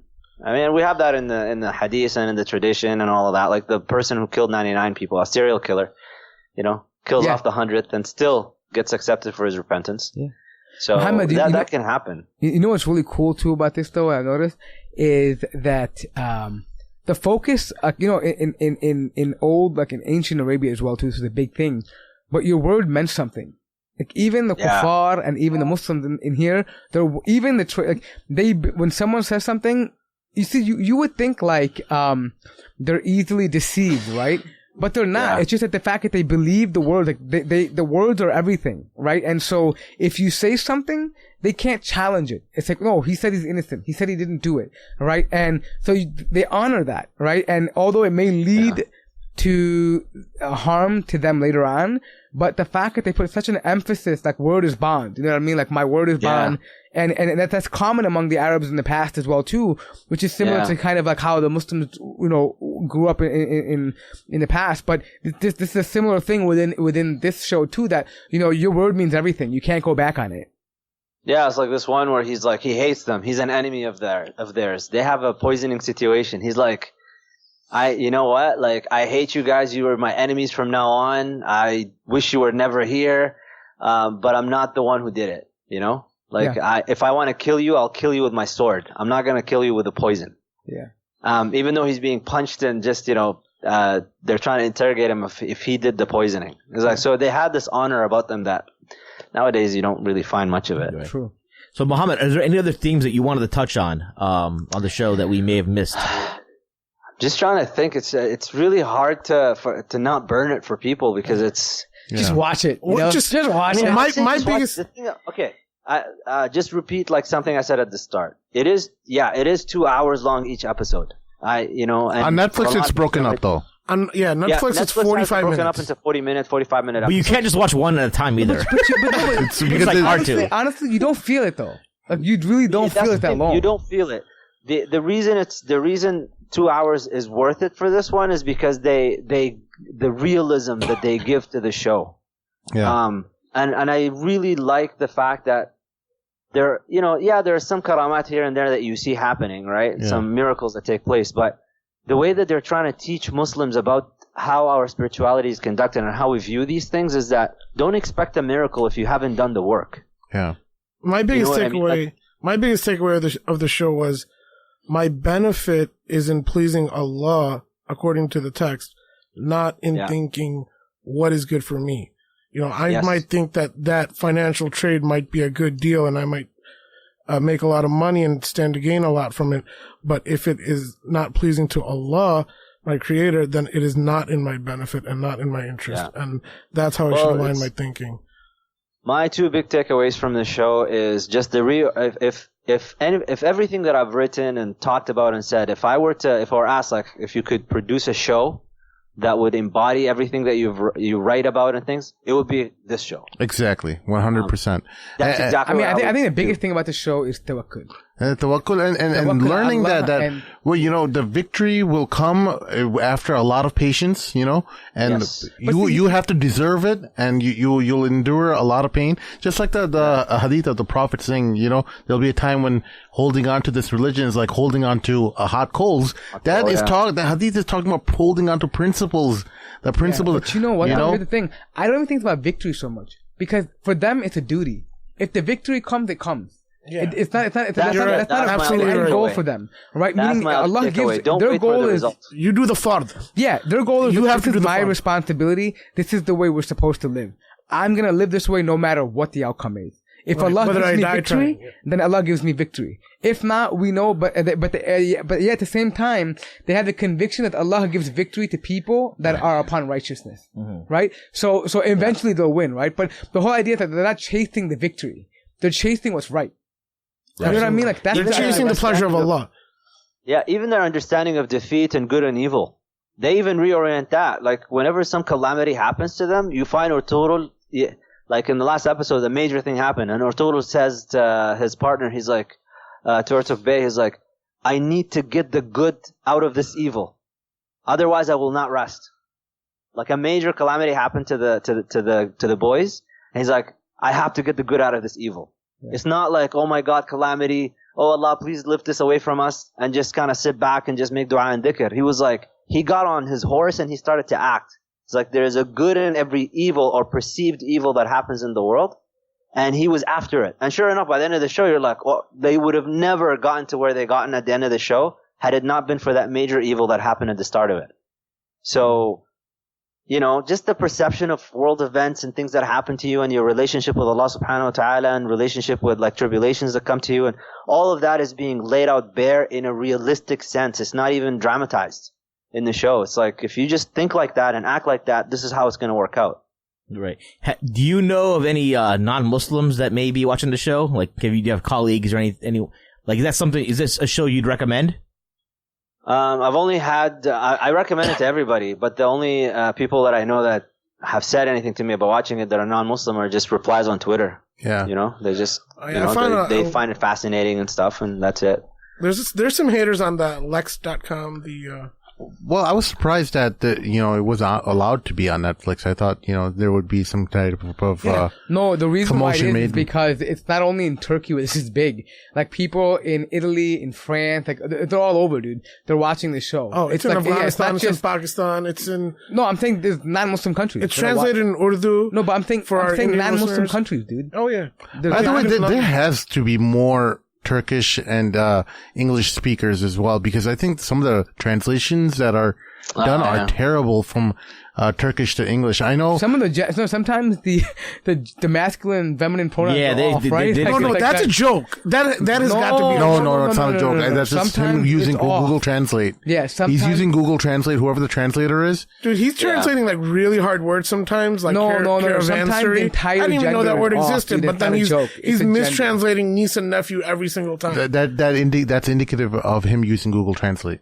Yeah, but it's still good. Yeah, I can believe that. To be fair, I think the translations are followable. I mean, you can still understand what's going on. Without a doubt, especially with the context and the energy or the way the characters are talking with the, with their mannerisms and everything. I mean, I don't think I missed what was happening because the translations were bad, right? You could still, it's still beautiful. Yeah, some of the poetry is so beautiful. I didn't think it like that bad with, oh my God, I'm missing the show. No, I mean, I don't say, maybe a few things I noticed, but it wasn't especially if there's anyone who's from India watching the show, you'll see how many, common words there are. I don't know if those words are actually Persian or actually Turkic originally, but there's a lot of common terminology. Well, keep in mind, these people are originally Persian, like the Turkic, like Persian, like so they mix with them a lot. So their culture actually ended up becoming very Persianized. So the Seljuk Empire was very Persianized, like they were from the Altai Mountain originally, whatever that region,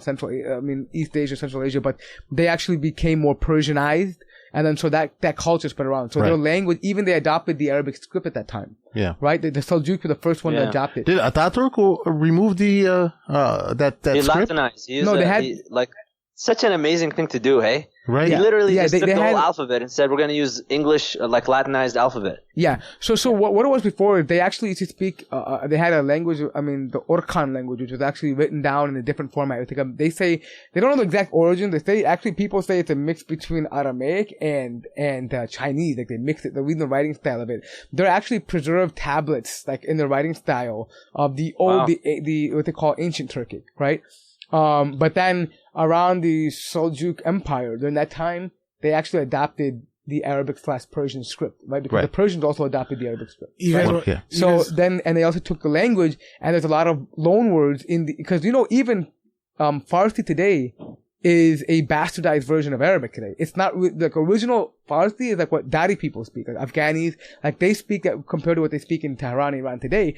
It's more like Arabic because it was mixed with the Persian that later on they influenced obviously the Arabs there. So they mixed that with their native language, and then obviously now they mix with obviously the Anatolian language, whatever around. I want to add something really interesting to this for the listeners. So what happened was, if you've heard of Uyghur Chinese Muslims, right? So they're actually Turkic people, right? So what happened was Christianity was starting to spread amongst these people in the pre-1000 CE, Christian era. So, what happens is you got this sect of Christianity called Nestorian Christianism. And, Waraqa bin Nawfal, the uncle of Khadija radiallahu anh, he's also a Nestorian Christian. And Nestorians, their belief was that, Sayyidina Isa alayhi salam is not the begotten son of God, but just the spoken word son of God. Now, they really didn't even believe that. They just knew that the concept didn't make sense, but they didn't want to fight with the whole church and everything, and they didn't want to get slaughtered. So they made some compromised stance, and they became these Nestorian Christians. And the Uyghurs started accepting this Nestorian Christianity, and when they saw the weakness in that, they readily accepted Islam. And Waraqa bin Nawfal was actually a Nestorian Christian who readily accepted Islam because he translated the whole Hebrew Testament into Arabic. So he was so devoted to a sincere cause that when he saw the Prophet, he accepted right away. So that was a trait amongst them that's very praiseworthy. You know what's amazing about the show, just on like a technical, just artistic point, the detail that the producer and the writers have put into making sure to reproduce as authentically as possible the way that these people lived. Right. So they actually went to tribes, Turkic tribes, and asked them to got the customs made. Had them train the actors on horse riding and how they used the sword and all the fighting that they did. Everything you see in the show is actually is a reproduction of training from Turkic tribe members. Yeah, there's no CG. You know what's scary? There's no green screen graphics. It's all acted out. No green screen. No, they actually ride. The second season with the Mughals, I was shocked what they did with the Mughals because they're straight up Mughals. Like you could see, these are. They got people from that area to come and play these roles. Yeah. Dude, they copied the shaman drums that there's a shaman in season 2, and the drums he uses they have certain symbols on them for Tengri worship, which was the religion they followed. Those drums, when I was researching Mongolian archives, I found those same exact symbols on Mongolian shaman drums. Yo, I'm gonna give a little teaser, but I was so glad when that guy died. When Turgut just launched that axe at him, and was running around. The guy was running. I mean, the whole season, that guy was like pure shaitan, dude. Like pure devil, dude. It's like it was symbolic for the shaitan being axed in the head. What was that? Dude.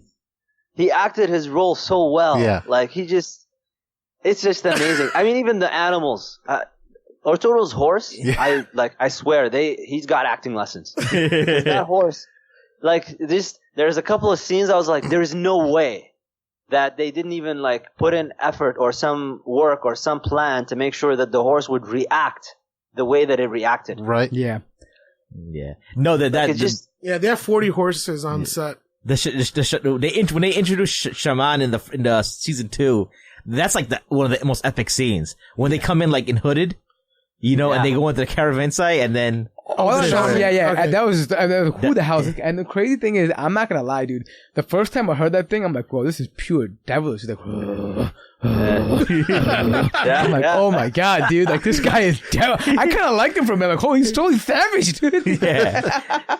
And then they end up being a total evil blood, But anyways, it was, I think the person that played that character, I think overall the cast is just everyone plays the character well, and so I think good. even if you're not a big history buff or you're not too religious, whatever it is, but the acting is great, the music is great, the cinematography is great, the overall message is good. You can't go wrong watching the series. You just can't go wrong with it. Yeah. Just a word of warning for the nitpickers. If you're gonna care about the specifics of history and Ibn Arabi is not, don't watch it. If that's the type of person you are. Because you're not going to enjoy the show for what it is. It's a even at the beginning of it, they have this show is inspired by historical events. Yeah, there's a lot of legend. Okay, now if you want to know like Turgut and some of the main characters, they existed and their graves. You'll see them, and if you go to Turgut has his own town. Turgut Alp. No, not only that, dude. Turgut, there's a whole city named Bamzi. There's a town right now in Turkey of the Bamzi. After Bamzi? Yeah, there's a town. Because remember the one scene where he's like, we're going to name this Bamzi. He goes grabbing his mustache, right? He goes, and that's what it is, And now I got to go to Turkey and have a little trip through Konya and all the different cities. Hey, maybe that might be a business idea, like an Ertugrul tour. He's taking all the famous spots. Dude, there's already that. Oh, really? Hey, what's that little town where Ertugrul is? Stuff. What was that? Can you repeat There's a whole online bazaar. You can buy the hats, you can buy the rings, you can buy oud, you can buy perfumes, all Kai stuff. So I bought the Kai rings. I'm wearing them on my thumb right now. So maybe you can have Sim link if anyone wants to go on my Instagram, you can check it out. So maybe you can send that link to Sim and he can link it in the show. I mean, for that little for the where you can buy the novelties from. Yeah. Oh, dude, I still want the hats. I saw there's even, I think, a British, one of those Muslim clothing companies or whatever. I saw something on Instagram where they're they even have the hats that Ertugrul wears and stuff. Wow, this is really taking over. But you know what, though? Honestly, we have in Hyderabad, we have a hat that's very similar to that. Yeah. It's actually made of the same fur. They still wear it today. They actually wear it with actually, to be honest, for all the Indians listening, what Ertugrul is wearing essentially is an armored sherwani. That's what he's wearing, right? And he's wearing a little hat with the Malana hat. Yeah. That's what he's wearing, dude. And it's crazy because I'm looking, I'm like, dude, honestly, I was telling Sim the other day, I just want to walk around with that outfit on, the sword, and to say, walk around and say, hey, you know what? I'm waiting to see, and if this doesn't happen, I'm gonna do it myself. A lot of the stuff that these people wear, I would totally somebody needs to design a fashion line. Yeah, dude, I would rock it on Eid, dude.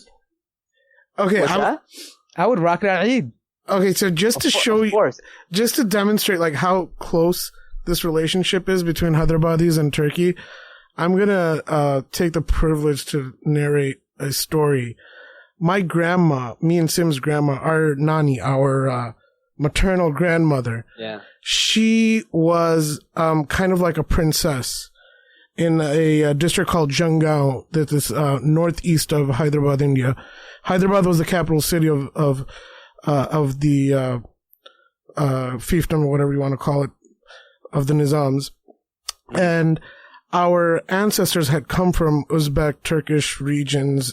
They knew how to build sewage systems. So they did expert sewage system construction for London, for Britain.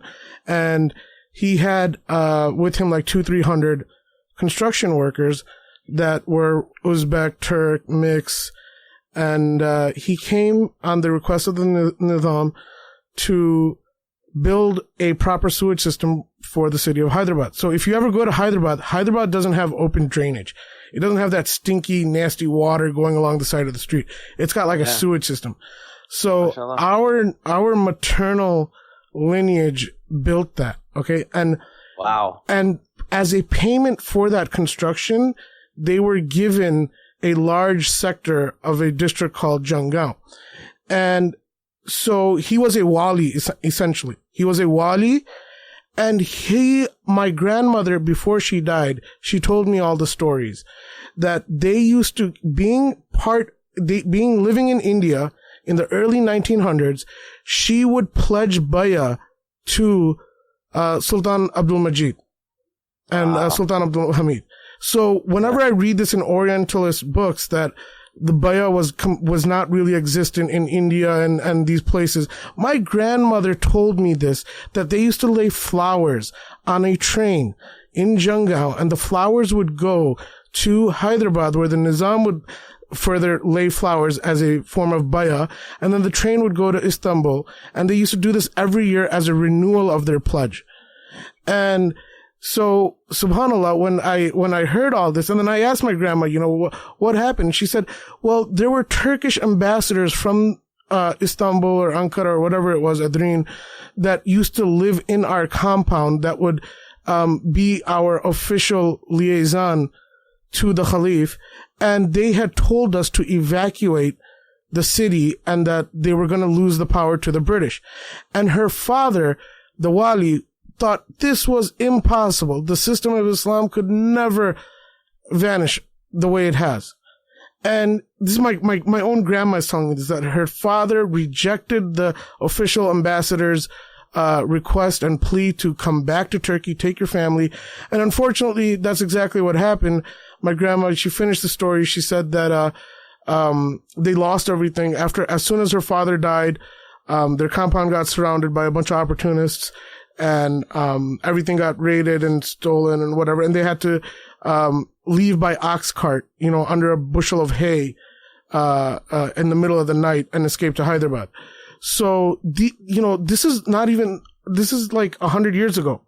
Yeah. This is 100 years ago. This is my grandma telling me this story. This stuff is real. It's in our hearts, And yeah. For people to just deny it, that's true. No, it's ludicrous. And that's what I'm trying to say. For people who are especially from Hyderabad, from that descent, there's a strong parallel with like the Turkish. And like I said, even in the beginning of the show, Sim mentioned, like we would have regularly the Ottoman Sultan come to Hyderabad because, their princesses married the rulers of Hyderabad, right? Like Nilofer and another couple other princesses married.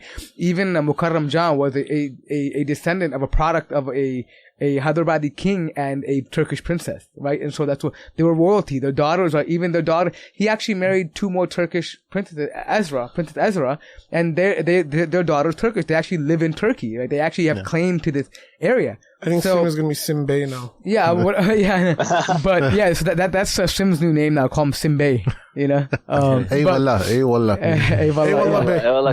Yeah, so I mean, like I said, anybody that wants to read that, the information is readily available in the internet about the relationship between the Nizams. And by the way, the idea of Nizam came from the whole Turkic setup, like Nizam and Wali and like all these ideas. Like, basically, these were the Umara. If you understand the Arabic, the Umara of these areas, they would call them Nizam and things like that. And so this is how the whole setup of even the Indian kingdoms was based off of this whole system.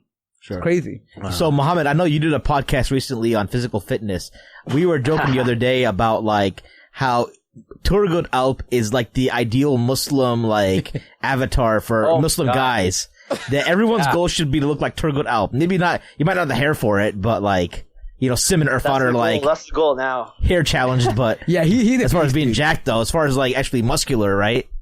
Can you imagine if Muslim dudes like were jacked like Turgut Alp or even Bamsi or like Dogon? Right? Yeah, man. I wish that was our situation, but unfortunately, it's not. It's like that biryani and mun stuff is too real. These people, the way they live their lives, and it's just, I think partly also, having to ride horses all the time. And I don't know if you guys have ridden horses before or not, but you're not just sitting. There's no shocks on them. You have to use your core to balance yourself. not just balance, like how you get the horse to walk versus to trot versus to run or whatever. Like you're actually running with the horse. Like if you watch them doing it, and I've gotten to ride a horse a couple of times, so there's work involved in riding a horse. You're not just sitting and then just kind of smacking it and telling it to go. Yeah. It's not like a donkey. So they were very active people. And even now you see videos of the actor who plays Ertugrul.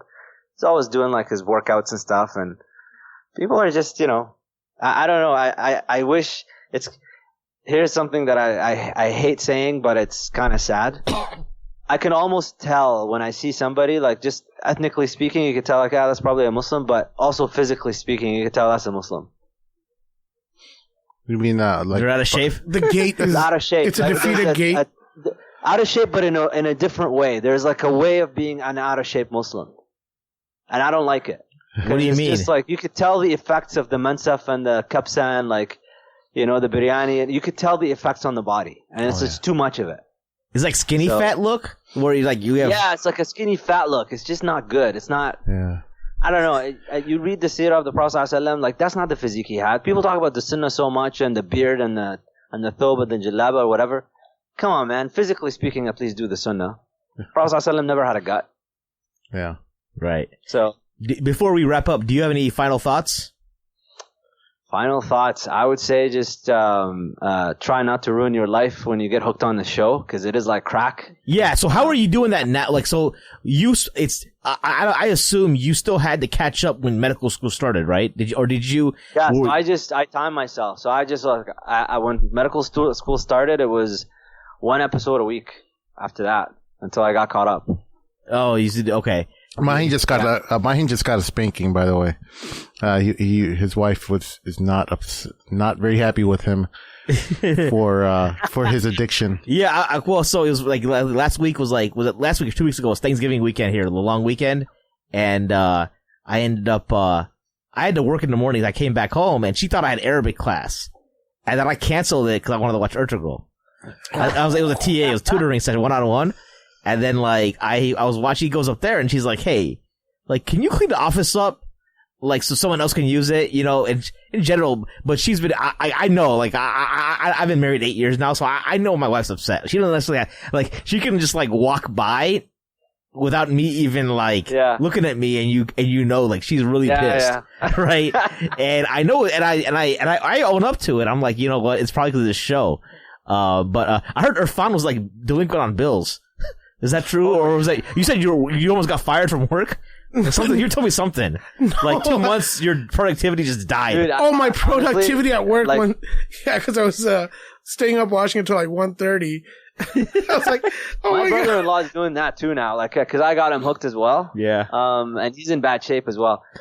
You're just gonna have to really like just give yourself a block of time and just tell yourself this is all I'm gonna do. So we need like an intervention or something, like an Ertugrul intervention. Yeah, because it's that the way the show is designed. You know, did you guys know that they only film like this coming week's episode is gonna be delayed because they apparently film the show week by week. Oh, and the way they do it, they make adjustments to the script based on viewership reactions to the previous episode. Wow. Yeah, so that's like crazy. This episode, they had a fire in the set this last week, so they didn't release a trailer for this next week's episode. And the actor that plays Ertugrul came out and said there was a fire and it burned some of the costumes, and that takes time to redo. So they're going to have to delay it. But they film the episodes apparently on a week-to-week basis based on reactions and feedback from audience to the previous week. That's insane because, like, the amount of production and editing, that's almost like a 2-hour show. So it's like a movie. It's like a movie, right? Yeah, it's a movie. Yeah, because, like, the shows in real... They're 2 hours, right? The actual shows? Yeah. The actual show's 2 hours, but I think they spend about 10 hours a day on set filming. Wow. So these actors they can't do any other movies or shows right now. You can see they've aged on their face. Like, it's only a 3-year-old show, but you see the aging on their face. Like, yeah, the Ertugrul actor, he for sure by season 3, he's got eye bags. Yeah, you can season 3. By season 3, he looks like worn out. Yeah. Did you notice that too? Yeah, you could tell he's living the life. Yeah. Yeah, in season 1, he's got like a plump, face. Young face. And by season 3, he's just like, his face looks like it's been sunburned. Dundar was like, he grew up too, man. No, Dundar is a new actor. Yeah. Dundar is a new actor in season 3. I was gonna say, he like, what? This kid grew up, bro. He got a mustache, beard. No, that's like 3 years. Wow. That's a whole new actor. Puberty did him good, man. He's gray in it by the 4th season. What was that? Like you can tell. Turgut. Yeah. His beard. It's like it's a bit graying now. Oh, really? In the fourth but you know what? season. Ertugrul's beard was bigger in the first season, and it kind of trimmed down the second season, and I think now it's coming back. I think it happened to Ibn Arabi too. Ibn Arabi's beard looked a little shorter in one of the shows. Hey, Mohammed, They do it by season. They do it by the climate. So in the winter time, just if you take note, when it's cold, their beards are bigger. What did you think? When it's summertime, they trim. What did you think about his Mario Tricocci, or like his Italian designer haircut in the beginning of season 2? I was kind of confused by that, to be honest. Where his bangs look really long, and it was like. Oh, he's got like the feathered hair. With it was like. Yeah, I think it was a process. His hair gets long, and then they just do it in a braid, and it's fine. I saw the braid look in the trailer, so that looked sick. Think that this was, actually him just growing his hair out. It's just symbolizing him growing his hair out, because in season 3, he's got his braids out. And it's kind of weird, because it's almost like, I kind of like the braids, because it's kind of like a symbol of that, like that kind of Turkic Mongol type of, like that. Yeah. Like Noyan's got that crazy hair going. Noyan had like that straight Asian hair, dude. Yeah. Right? Like that straight, it was finesse. It was like a blade of grass, right? Right. So it was but by the way, since you brought up the name of Noyan, like, dude, they couldn't have picked a better actor for that. Dude. Oh, yeah. No kidding, huh? Yeah. 100%. That is something else. Yeah, like, I think the other, my wife and I, we play this game. If you can, like, be a person, like, we ask you just a question. There's an app you can use where you just, like, ask each other random questions. It's like a game, and then, so there's a question about who could you be, if you could be someone else for 24 hours, who would it be? And, like, now that Mort mentioned it, I want to be Noyan, because you see his harem? His harem? His harem, yeah.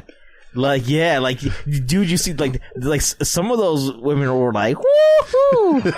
I was like, I bet where I'm at right now, probably the best looking girl I've seen in that show is one of the girls from Noyan's harem. Halima Sultan all day. Nah, dog. All day. Halima Sultan all day long. I would take Goche over Halima Sultan. Halima Sultan's I would think Goche over Halima Sultan. By the 4th season, like the way that she develops her character, and plays her role as Ertugrul's wife, she becomes like the tribe's, like she's the Sultan's wife. You could see it now, like the way that she is. Yeah, she's amazing. Yeah, wow. I was telling Tim that the other day. I'm like, what she developed. Like, I didn't like her role too much in the beginning. It was kind of weird. But now, like in season 3, it's like she was a bad actor develop as a character, and like you can tell that she's establishing her role as like the like the mother of that tribe. You know what I mean? Yeah. Like she's taking that serious, And I think as an actor she developed too. Like in real life as an actress she developed by the 3rd season. Right. Like, here's a question: how come Ertugrul doesn't marry Goche as a second wife? I think he does. I think they talk about that on the show that the practice of polygamy is not a common practice among the Turks. Yeah. And not only that, he looked at her like a sister. Yeah, there's another important theme to the show that touches. There's something called Attolian law. That was like some kind of weird, it was Oghuz traditions that were kind of mixed with Islam that these people had. And Ertugrul and his descendants, Orhan and ultimately Suleiman the Magnificent, not completely, but they got rid of that in the whole structure of the way they operate. It was still cultural to them. It was cultural. They didn't say it was a law, but it was considered a aib for them. Like in Arabic, you say aib, it's like, strange, but they didn't do that. So, technically. No, remember when they refused, they stopped the guy from leaving the tribe. They tried to stop the tribe from leaving, saying that we're going to use the tribal law to stop. And Kirkwood Bey says the Attolian law, it's my right to take the revenge. So they had had some junk concepts, gopher concepts from Attolian law that Orhan, his descendant, really. Orhan is the second caliph after Osman. Yeah. Mm-hmm. Not Khalif. Muhammad is the first Khalif. Yeah, These are the sultans. the way In that 1500 they get the Khalif. what they say is like the founder of the Uthmani Khilafat is Usman, and then came Orhan, and so on. Yeah. All right, sounds good. Well, let's wrap this puppy up. I know, Mohammed, we were supposed to talk about veganism, but I guess Ertugrul came into play.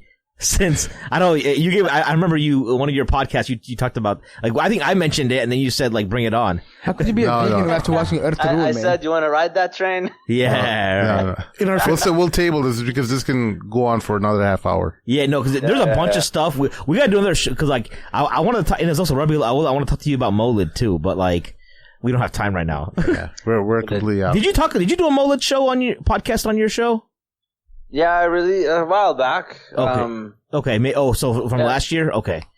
Yeah. Just briefly. Like I don't know. I don't think it's that big of a deal for people to.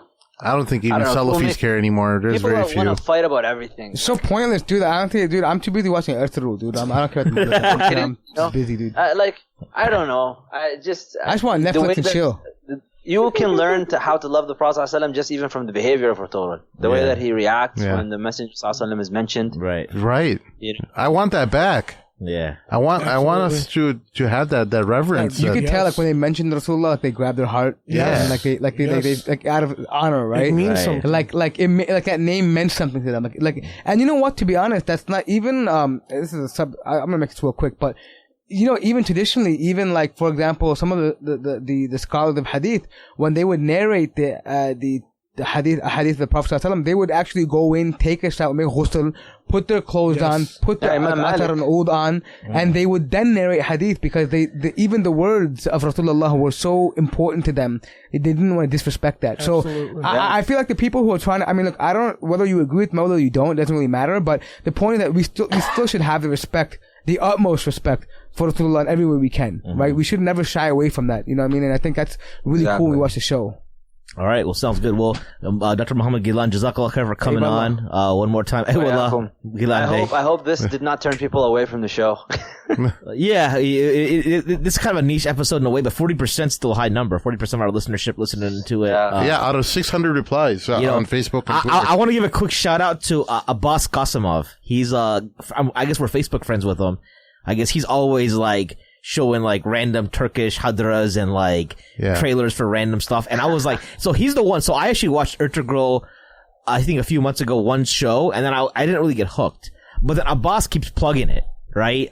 And on his Facebook, and I just like finally watched the sixth season, episode 2 and 3. I was like, let me watch 3 shows at once, and then I was hooked after that. Yeah. So hey, before since Mahin and Sim give a special shout out, I want to give a special shout out to all the haters that want to get me kicked off the show.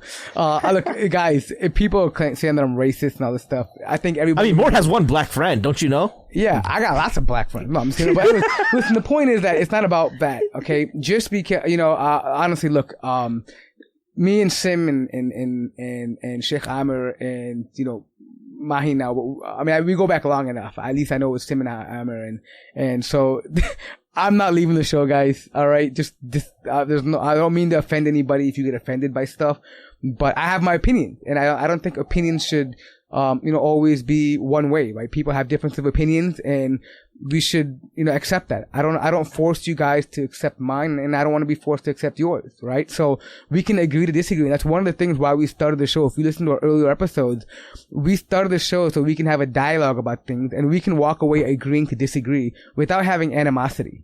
All right, I don't have animosity to anybody who has a different idea than me or a different opinion than me, right? I welcome that, right? We need those. We're not a monolithic people, right? We have different ideas. And that's one thing you can also take away from the show. That there's not only one way of doing things, right? People have different opinions, different ways, but we just gotta make it work, right? So stop trying to kick me off. Just listen to me. You don't like it? Don't take it. I don't take your opinion. You don't take mine. It's all good. I'm not leaving. Just, chill. All right, with that being said. Yazu claros. Yeah. Well, that's shame on you. Shame on you. All right, well. If you have any questions or comments, you can email us at themadmamluks@gmail.com. You can follow us on Facebook, follow us on Twitter, we're on Instagram, and then give us a 5-star rating on iTunes and subscribe. For our special guest, Dr. Mohammed Ghilan, and my guest co-host Irfan, and my other co-host Sim, and more. This is Mahin signing off. Assalamu alaikum. Wa alaikum assalam wa rahmatullah. So good.